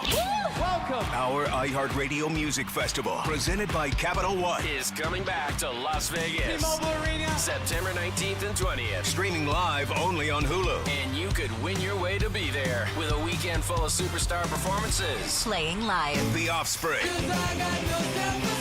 Jelly Roll. Sammy Hagar. Justin.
Well, you might want to know that Zoso in Wiccan means penis. Wow.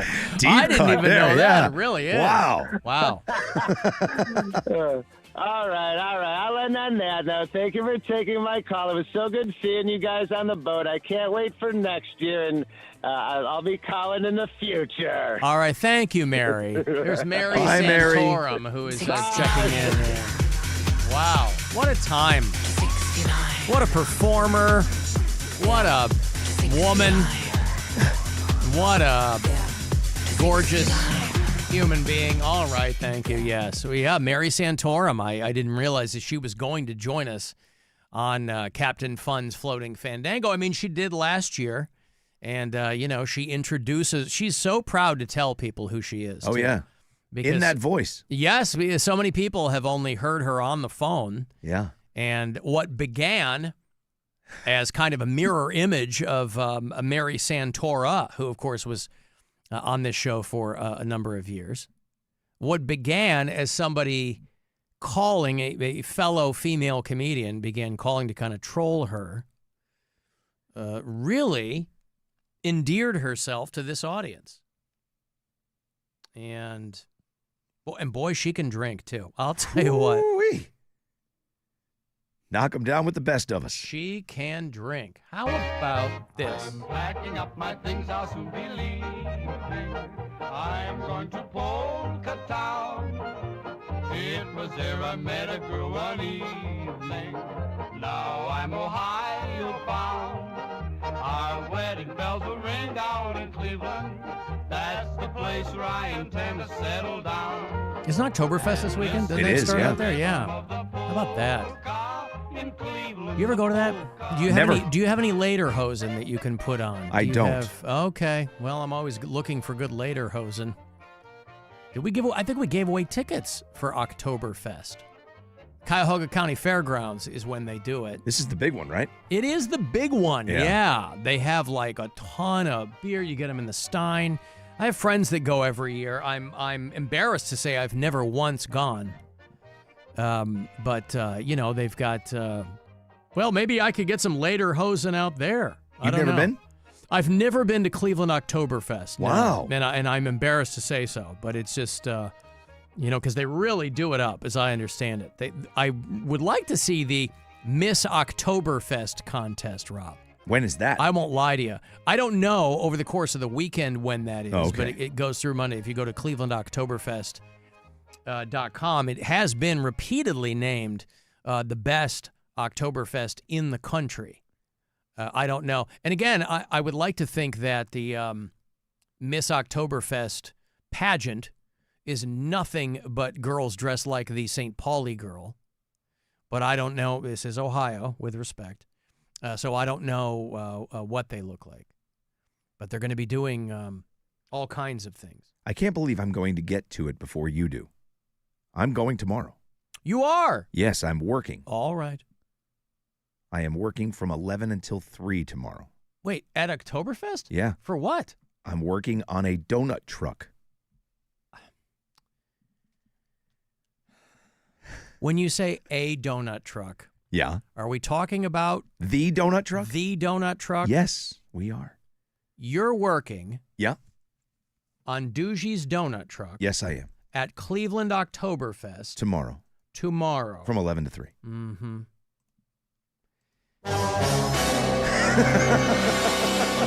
How did she? What? She did did not photos actually. of you? What's happening? Nope. This is actually. I've something... gone to her donut truck on a couple of occasions as a consumer. Same. As a customer, she's never asked me to strap on an apron. She didn't ask me to strap anything on either. She was talking about. You offered. I did. Yeah, she was talking about busy and the upcoming weekend, how busy it is, and I said, if you need any help, let me know. And she's like, oh, stop. And then I said, no, seriously, if you need anything, I'm around all weekend because we're not going to the game until tomorrow night. Okay. And she's like, if you're serious, I'm so like, you're yeah, down yeah. a kid now, and you're looking for things to do. Yeah, well, and she's here, but she's. I mean, they're going to the show tonight. The Taint McRae show. Right. So I'm going to go 11 to 3. I'll be home by 3:30, and then we're going to the game tomorrow night. Great seats for I mean, I Melissa's guess office. that's good placement for her at Oktoberfest. Oh, it's great. And she was talking about the setup and stuff. And yeah, I've offered a million times, so I'm happy that she asked. So what are you going to do? I'm going to help cook her donuts. That sounds like a. Let's rephrase that. I'm gonna help with whatever she needs me to do. Wow. Yeah. Look at you. Yes, I am a man of the people, Alan. Right, but is she going to go, oh, this is Rob from the Alan Cox Show? I don't know. Or are you going to be... I just want to be Rob the help.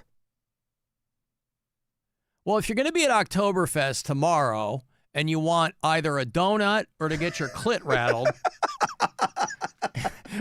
or both. Rob's... Yeah, two things can be true. Rob's apparently going to be there helping boil her donuts. What did you say? Helping cook her donuts? Yeah, fry them, right? Fry her donuts? I'm going to help cook her donuts. Antonio el Rattler del Clip. I would imagine there's probably not a huge draw from the Latino community there at Oktoberfest. Oh, I bet you there is. It is mighty white out there. But, okay. Yeah, then you'll be able to offer a bit of a recap on Tuesday then. Yeah, oh yeah. I had no idea. I was just mentioning this in passing because it's such a big deal. I had no idea that you were involved in this. Well, I saw it in the script, and I figured I was going to go off script and tell you because I was going to talk about it off the air with you, and then I was like, you know what? I'm going to save it. Tell them on the show. If it's not on the air, it didn't happen. That's right. Now, because is she also deputizing you for Cleveland Taco Fest? That I've not done. No, okay, no, I just have to ask these things because now I don't know where she's. I mean, she was like, I think she was off today because she had to go over there and set everything up, and, All right. and that goes through Monday, so she's just like there. I'll go if she's close to me. Yeah, I went to Crocker Park once when she was there. I didn't go. That's even closer. I went when she was at the Jesus Christ Winery or whatever it is out there in Avon Lake. Oh, yeah. I went out there one time, and that was last fall, I think. So it was a while ago, but it's really good. I was surprised no, at how listen, good they were. It's awesome. a draw. Yeah, no, good for her, man. You got to have your own thing. I had no idea you were going to be part of that. So are you going to be wearing an apron? No. What's the getup? No, well, I don't know, but I have, from when I cooked for years, I have a bunch of like chef shirts, jackets, and I'm just going to wear one of those because I don't care if they get wrecked. You know what I mean? Is it going to be like you don't have like a Kiss the Cook shirt or anything like that? No. I'll wear long pants. I'll wear my black chef jacket and probably crappy sneakers. So are you the only person that she has finagled into working for her? I'm going to say she is not finagled. For free, by the way. I'm not even asking, and I infer that this is free labor. I don't know. On Labor Day weekend. Yeah. A day, a weekend or a day, whatever, that is meant to spotlight the plight and the toil of the American worker. I'm working for free donuts. Not a charity case. Don't hate. I'm on the You're donuts. getting paid in donuts? Paid in donuts. And I don't even know, But that's actually. her inventory. She's got to sell that. Do you know? No, it's a part of the downfall of having me there. All right. So yeah, I don't know who else. I know Charlie's helped her in the past. So I don't know if anybody else is. I imagine so. All right. And I know she has a bunch of kids that work for her too. So child labor laws. Those have gone out the window, is what you're saying. Well, I think she hires and pays people, on the books, on the up and ups. Yeah. All right. Hey, I've got a trip to Vegas here for you. Maybe Rob can get you some beers while you're out there. We'll get you $1,000 and Rob will drive you around. For the iHeartRadio Music Festival. You and a pal fly you out, put you up, give you $1,000. Tickets to the event, the whole schmear, boy. It's Diplo and Ed Sheeran and Taint McRae. If you're not going to see her tonight, you can see her out there in Vegas. And Sammy Hagar and John Fogerty and many, many more. Offspring, Bryan Adams. It's the 18th and 19th, I think. 19th and 20th. It's a couple of weeks away. So good luck. Now, your chance at $1,000 and a trip to our iHeartRadio Music Festival. Text the nationwide keyword FESTIVAL to 200-200. You'll get a confirmation text and info. Standard message and data rates apply in this nationwide contest. That's FESTIVAL to 200-200. Football all the way. Football all the way. Yeah, I wouldn't say football all the way. Football all Well, and some more personal news, Rob. People have been asking me about the Cox Out pre-games, and they are happening. If you go to WMMS.com, you'll get the details there. That first one is September the 14th because we do them for the Browns away games. And speaking of Vegas, the grand prize is a trip to Vegas to compete for Super Bowl tickets. What is LX? 60? Is that 60? Yeah. Super Bowl 60 tickets.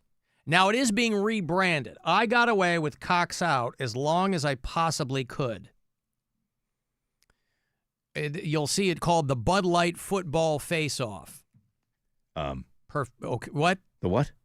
The Bud Light Football Face-Off. Face-Off? I think that they got... Is this a hockey skills tournament this year? This is a football toss. Oh. I think that I got away. I can't believe how long I got away with Cox Out. I nominated the Bud Light Football Toss-Off, and that didn't make it. That didn't make it either. No. They're trying to keep it on the straight and narrow.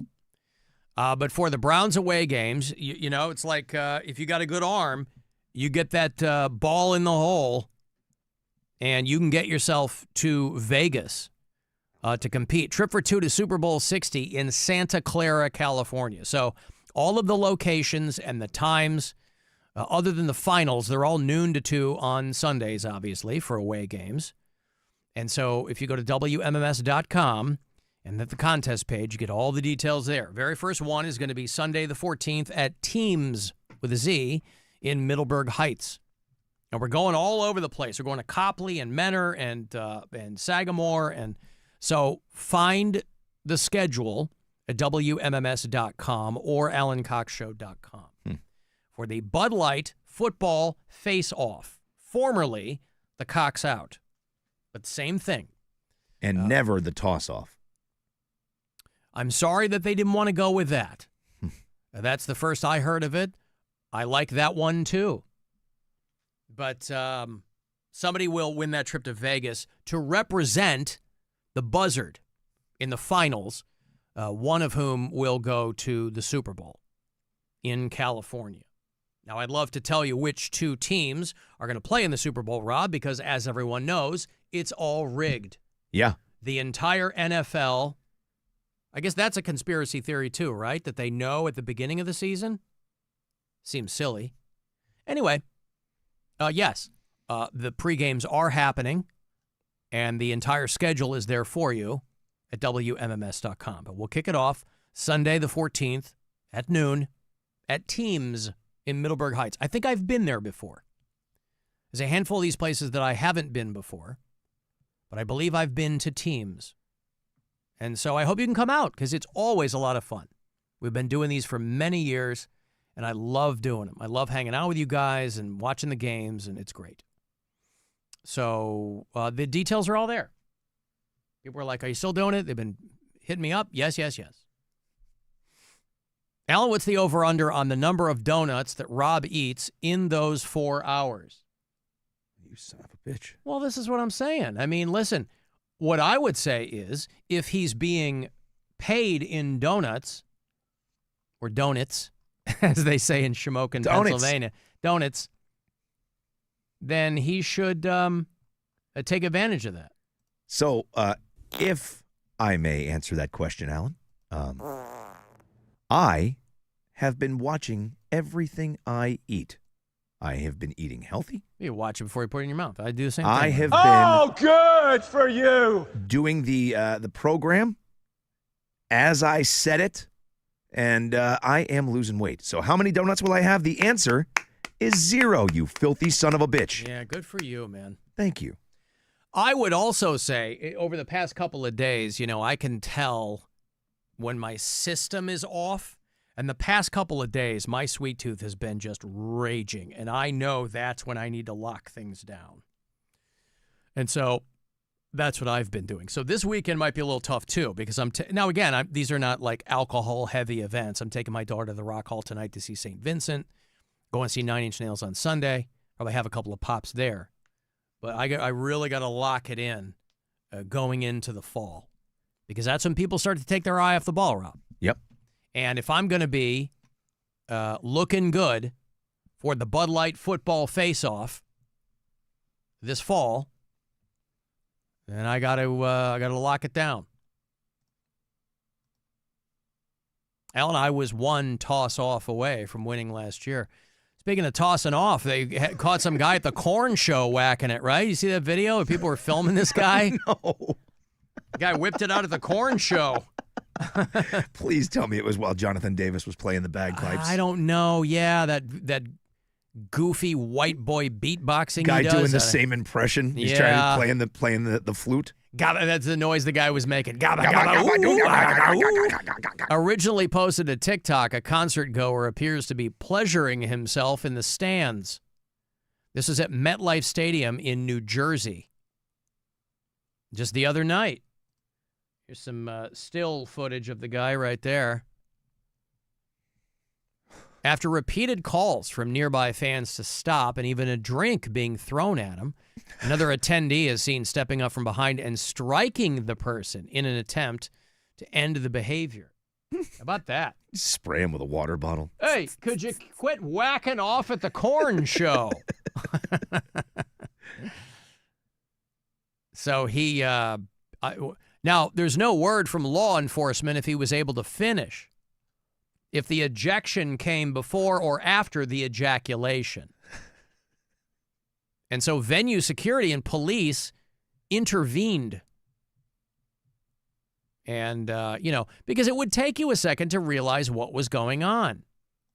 You go, is this guy just doing a drum solo in his pants or Kinda what's looks happening? Like that guy's whacking off, doesn't it? Well, here, I'll show you the video if you're watching the live stream. This is what somebody had filmed on TikTok.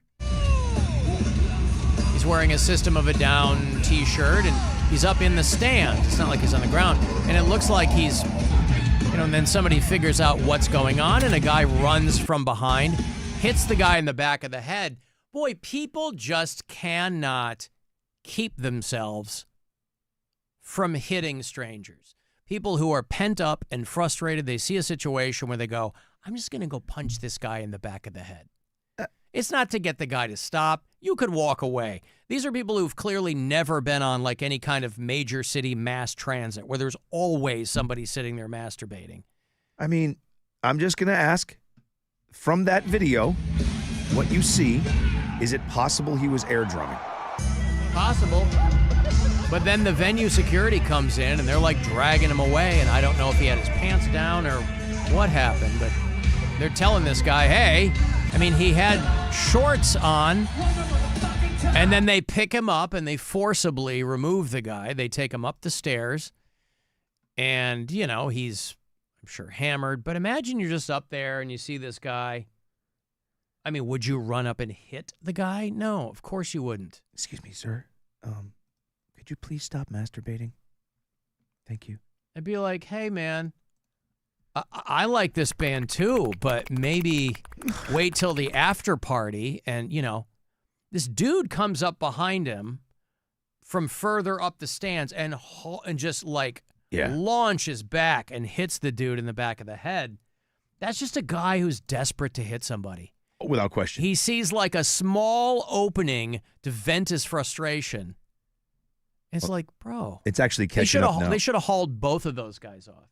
Oh, there was that one dude telling that guy that threw the punch to leave, so they probably just got him out of there. I just was watching. It does look like there's younger people sitting to the right of that guy, so obviously they saw something that he was not air drumming. You walk over and you go, bro, come on, man. And you don't want to tell him that. You're like, is that a command? Yeah, okay. Hey, these guys are going to play. Why aren't they playing blind? You do that too much. That's what happens. Yeah! See, it comes full circle. Well done. WMMS Rob on social media.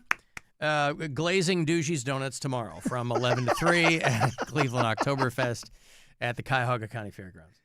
I'm going to take a break here. 35192 to text. You can watch at our YouTube channel. Listen anywhere on that iHeartRadio app. The Alan Cox Show on 100.7 WMMS. Rover's Morning Glory. Doesn't matter if it's Dubai chocolate or whatever. If it's trending on social media, Crystal, our phone screener, will want it. I definitely like that stuff. Yeah, the wax candies that were filled with that jelly. I wanted those so bad. They were trending for a while. But I like little things, too. Little things make me happy. A little piece of candy, a little tiny toy. Jeffrey, this is where Simple, you whip out your pecker. Rover's Morning Glory. Weekdays on 100.7 WMMS and 24/7 on our free iHeartRadio app. This Buzzard Weekend's brought to you by the Ohio Laborers and Ohio Lesset. Keep on trucking with Valley Ford of Huron. Hey, Ohio State fans. While others cut corners, like that team up north, Valvoline Instant Oil Change is Buckeye-level quality. We train hard and treat every day like game day. We're always quick, but never rushed. And you can stay in your car while our experts do the work. Valvoline Instant Oil Change is a proud sponsor of Ohio State Athletics. Visit valvoline.com/Buckeyes to find your nearest location and access exclusive fan savings. If you could hear Old Spice Fiji Antiperspirant, what would it sound like? First, you'd start with Fiji Antiperspirant's amazing scent of palm trees. Add pure notes of fresh coconut and layer on 24/7 odor and sweat protection. You won't hear any dyes or parabens because with Fiji, you won't have any. So while your regular antiperspirant sounds like this, Old Spice Fiji sounds like this. Sounds like it smells amazing. Kia of Streetsboro, 99 cents get you driving. Kia of Streetsboro, Kia of Streetsboro.com. 99 cents down and zero excuses at Kia of Streetsboro. What's that mean? Right now, drive home in a brand new Kia with only 99 cents down. That's right, less than $1. And we aren't stopping there. Get 0% interest on select new Kias. That's 0% APR, zero stress, and zero time to wait. Get a brand new Kia K5. Get zero hassles on the Kia Telluride or drive away in a fuel-efficient Kia Forte. All with low lease deals and financing as low as 0%. Put more of your money in your pocket. Got a trade-in? We'll give you up to $5,000 over Kelley Blue Book for it. Zero excuses at Kia of Streetsboro. Get to Kia of Streetsboro today right off the turnpike or seize the road at KiaofStreetsboro.com. Driven to exceed expectations. Kia of Streetsboro, Kia of Streetsboro.com. See dealer for details. Expires 8/31/25. Country's hottest hits live in Avon. Wallen Nation brings the Morgan Wallen Experience to Crusher Stadium August 30th as part of the Crushers Concert Series. Grab your boots and get ready to sing along because it's your kind of night. Get your tickets now at LakeErieCrushers.com. Finding great candidates to hire can be like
Teacher who goes the extra mile today at iHeartRadio.com/teachers.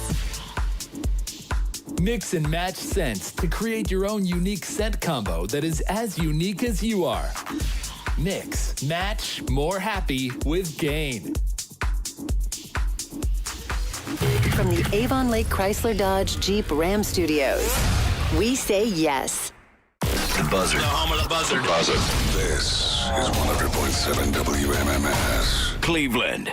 Call the Alan Cox Show. Pay attention to notice the reverse of everything that is normal becoming abnormal. 216-578-1007 or 1-800-348-1007.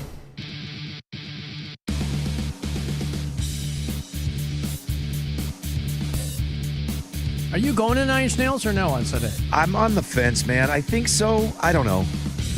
It's all going to depend on how late I get back on Saturday and what I'm doing on Monday. You don't want to see Boys Noise open up?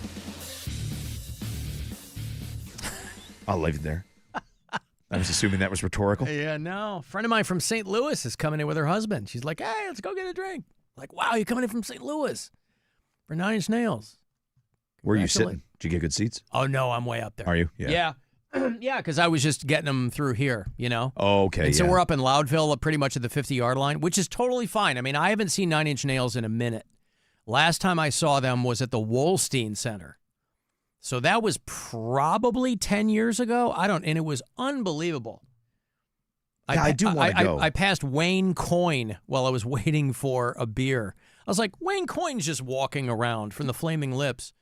But Josh Freese is back behind the drums, and yeah, so there's been some video getting passed around of like their Baltimore show, I think was the other night, and they just look, I have never seen a bad Nine Inch Nails show.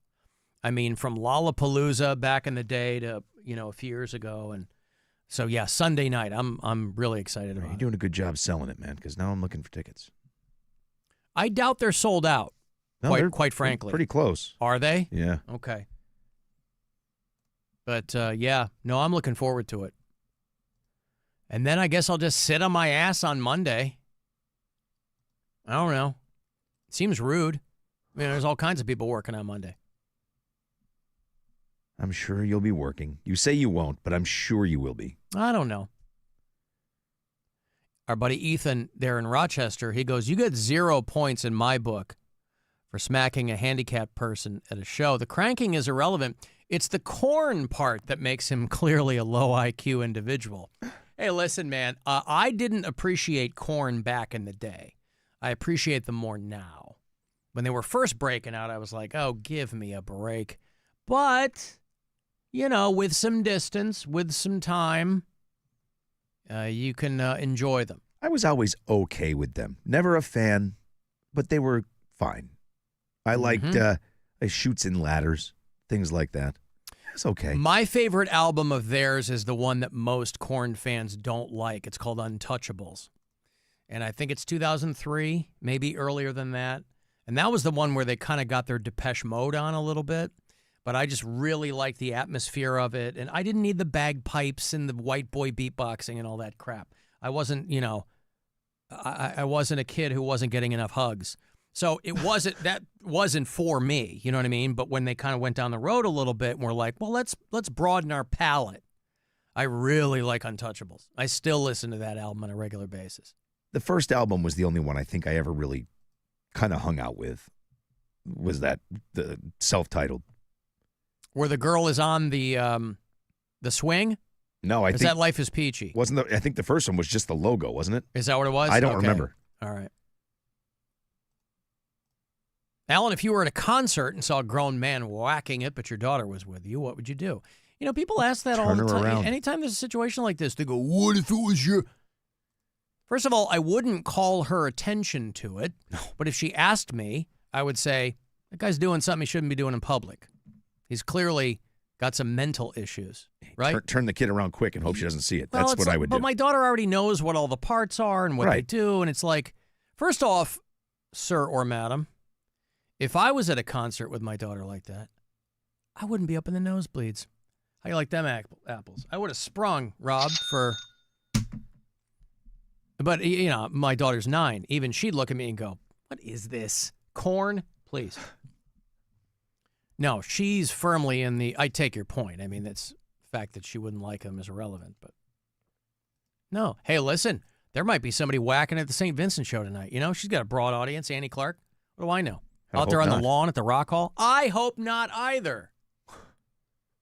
But I would say, if she's like, first off, if my daughter saw that, she would know exactly what that guy was doing.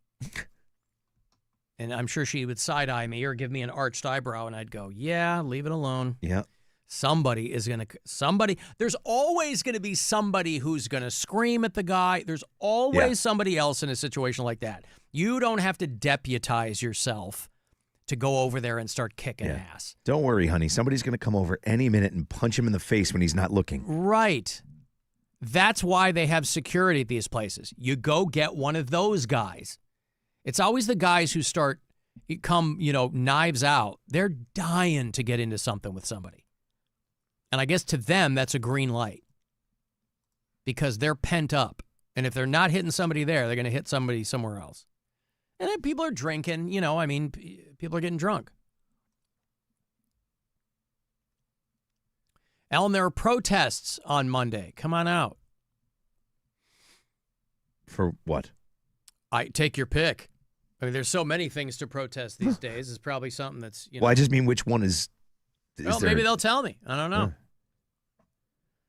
Alan, I saw 9 Inch Nails at the Bowery Ballroom in New York in 2009 in front of 500 people. Yeah, it's a good room. That's not the one that's gone, though. Is the Bowery Ballroom gone? I know the Roseland Ballroom, I used to see shows there pretty frequently. That one's gone. That's where I saw Iggy Pop and the Stooges reunite. It was at the Roseland Ballroom. That's a pretty sick show. But I think that one's gone. How about these guys, Rob? Does make anything move for you? You recognize this song? Yeah, I do. Yeah. Does it make it move? No. You know who this is? Yeah, I do. The 3 little letters that coming back every single Christmas for years and years and years, bringing joy to all the boys and girls across Cleveland. TSO. The Trans-Siberian Orchestra. Everybody in that band is trans, huh? I was going to say, everybody makes their jokes about TSO. I've never seen them. Trans-Siberian Orchestra, people talk to me about them the way they do about Hamilton. I thought I'd hate it too, but I loved it and you will too. And I go, no, I know myself better than you know yourself. You would hate it. I'm fine not being there. I appreciate what they do. It's not for me. But they announced their tour, and they're not coming to Cleveland. And so they always come here. So always. I'm wondering if maybe people pissed them off last time or what, because they are literally going everywhere but Cleveland. Did they maybe just not announce it yet? No, they released their entire tour dates. Mid-November through just before Christmas, right? That's the sweet spot for these guys. They're playing Cincinnati. They're playing Youngstown. They're playing Dayton. They're playing Toledo. They're playing Pittsburgh. They're literally playing everywhere around Cleveland. So if you really like them, there are plenty of options for you to go see them. But they always play Cleveland. Yeah. And so I wonder if somebody made them mad. They're playing Hershey, PA, and Toronto, and Allentown, Pennsylvania. Literally everywhere around Cleveland without coming through and playing. Huh. This is a band that started as a Tampa metal band called Sabotage back in the day. We've played them on the Metal Show. Hall of the Mountain King was a big one from them. And there were various health problems with, there were a couple of brothers in that band. And I think John Oliver was the front man. And he was kind of behind this for a little while, but then I think he got really sick and people went their separate ways. And the Trans-Siberian Orchestra ended up being bigger than anything Sabotage ever did. But the Ghosts of Christmas Eve is their 2025 North American tour. And this is one of those bands, by the way, that there are 2 versions of it. Yeah.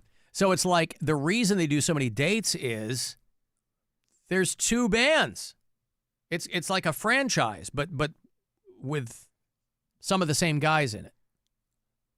So they're playing 64 cities, excluding Cleveland, Ohio. So again, I only mention this. I've never seen them. It's not for me. But I mention it because people really love these guys. Yeah, they're great. It's like a tradition. Oh, you like it? I liked it. I think you would hate it. Now, why would you like it and I would hate it? I mean, Because we're it's- kind of along some of the same lines. I enjoyed it for what it was. I think you would have a hard time. Again, just knowing you, I think you might be like, I don't know, man. Like, it's a play, kind of. Like, there's like things in between it, and then they rock out, and then they like tell a story, and then there's other things happening, and it's a big stage show. It's I mean, I enjoyed it with the kids. I don't know that I have to go every year. I had low expectations, and it blew me away with what I saw. I did not expect that. Oh, they are coming. They are? December 26th. It's not on their list. I wonder why. I wonder. Huh. I just found it. All right. Well, then that makes sense. All right. Then you know what? Forget everything I just said. The day after Christmas? That's how much they hate you, Cleveland. It's even worse. They're bringing their Ghosts of Christmas Eve tour to Cleveland the day after Christmas. Yeah, 2 shows. It's a big FU 3 to you. And 7:30 at the Rocket Arena. Well, that's the thing is they do matinees, right? Yeah. So you can go see them in the afternoon or at night. Either way, it's dark inside, so it's not like that it adds or detracts from the performance itself. Yeah, I did. I enjoyed it. I want to say that you would not like it. I don't think that I would. You would dig with the I know dig myself. the music. Like, I appreciate what they do. I know it's a spectacle. I would probably watch them for one song and go, okay, I mean, that's cool, and then I'd leave. I don't need a whole show of that. That's what I mean. I think you would be impressed with how great they are musically. Well, like as far as the musicianship. I mean, I've heard the music, so clearly they know what they're doing, and they've been around for so long that clearly, yeah, I get what they're doing. I'm just like, that's not. I don't care that much about Christmas, let alone rocking it up. Well, I think that that's part of it too. Is you really have to like Christmas. You know what I mean? Yeah. They have that dude though that was in Whitesnake for a long time. He was on the show that I saw. Joel Vivian Campbell. Oh, Joel Hoekstra. Yeah. He's on that. I mean, guy's incredible. Sure. So I mean, it is kind of cool to watch. You're seeing guys like that play. You know what I mean? Like high caliber guys. So that part is cool. But listen, for me, it begins and ends with Twisted Sister Christmas. All right. I'm sorry.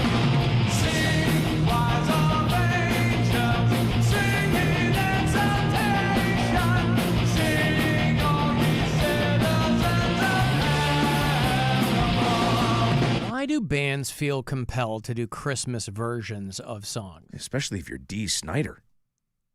I mean, I love Dee Snider. But well, Dee's not celebrating Christmas, I don't think, is he? No, I don't think that he is. Yeah. Well, but listen, you know, Dee Snider's always kind of been like low-key Gene Simmons. Yeah. In the sense of like making money. Right. Nothing wrong with that. But yeah. Some of these bands, some bands you got to drag kicking and screaming into some Christmas stuff, and other ones, boy, they line up. Well, I think I guess it'd be fun if you were doing, but also if you were doing like a song on a compilation or something, you know. Christmas in Hollis. Yeah, that greatest Christmas song of all time. It is. There is nothing better. It's Christmas time in Hollis, Queens. Mom's cooking chicken and collard greens. Yeah. Rice and stuffing, macaroni and cheese, and Santa puts gifts under Christmas trees. Yeah, you know all of it, don't you? I do. Yeah. This is, I'm telling you, man, my absolute favorite of all time. Not White Walls from Macklemore? No. Oh. No. Well, this and Brenda Lee. Because she makes a hell of a pie. Time to have some effing pie. That's right. Yeah. Now, people are telling me that Trans-Siberian Orchestra always comes to Cleveland after Christmas. Oh, do they? I don't know. Okay, so that's news to me. Well, all right. Well, then this is a whole lot of nothing, what I just told you then. Alan TSO is like the band Ghost, but for Christmas. No. I assume they mean maybe in the stagecraft, The like the theatrical pyro and sense, the yeah. theatrics. Yeah.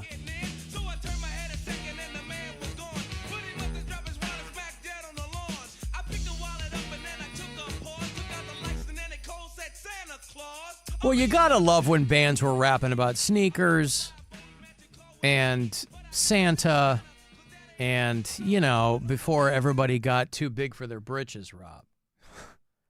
At Run DMC, I mean, they were never... That was on the... there were no hoes they were singing about. That was the compilation for Special Olympics, was it? A very special Christmas. Yes. Yeah, it was so good. We had those CDs when I was working in Michigan. Yep. Those were good. Great. Yeah, it was a charity thing. They did a handful of them. Very Special Christmas was to benefit the Special Olympics. I remember Sting did a song called Gabriel's Message. Frigging awesome. Pretenders, Springsteen. That's the guy who got famous off of Santa Claus is Coming to Town. Yeah. 1987. Hey, man! I saw Mama kissing Santa Claus. John Mellencamp. Yeah. John Hoosier Mellencamp. All right, we got to go. Hey, whatever you're doing this weekend, have fun. We will talk to you again on Tuesday.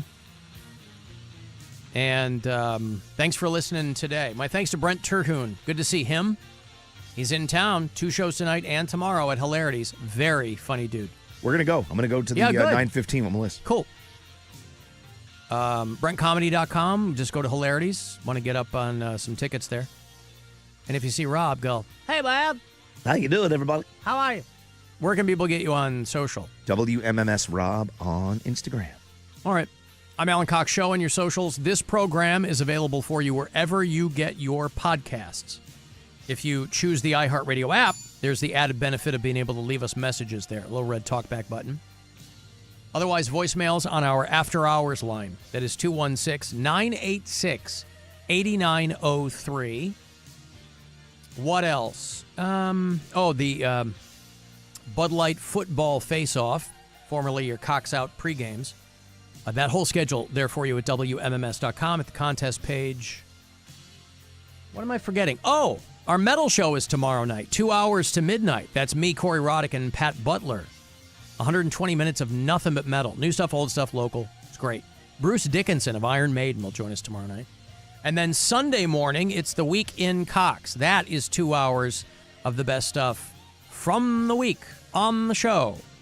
8 to 10 every Sunday morning.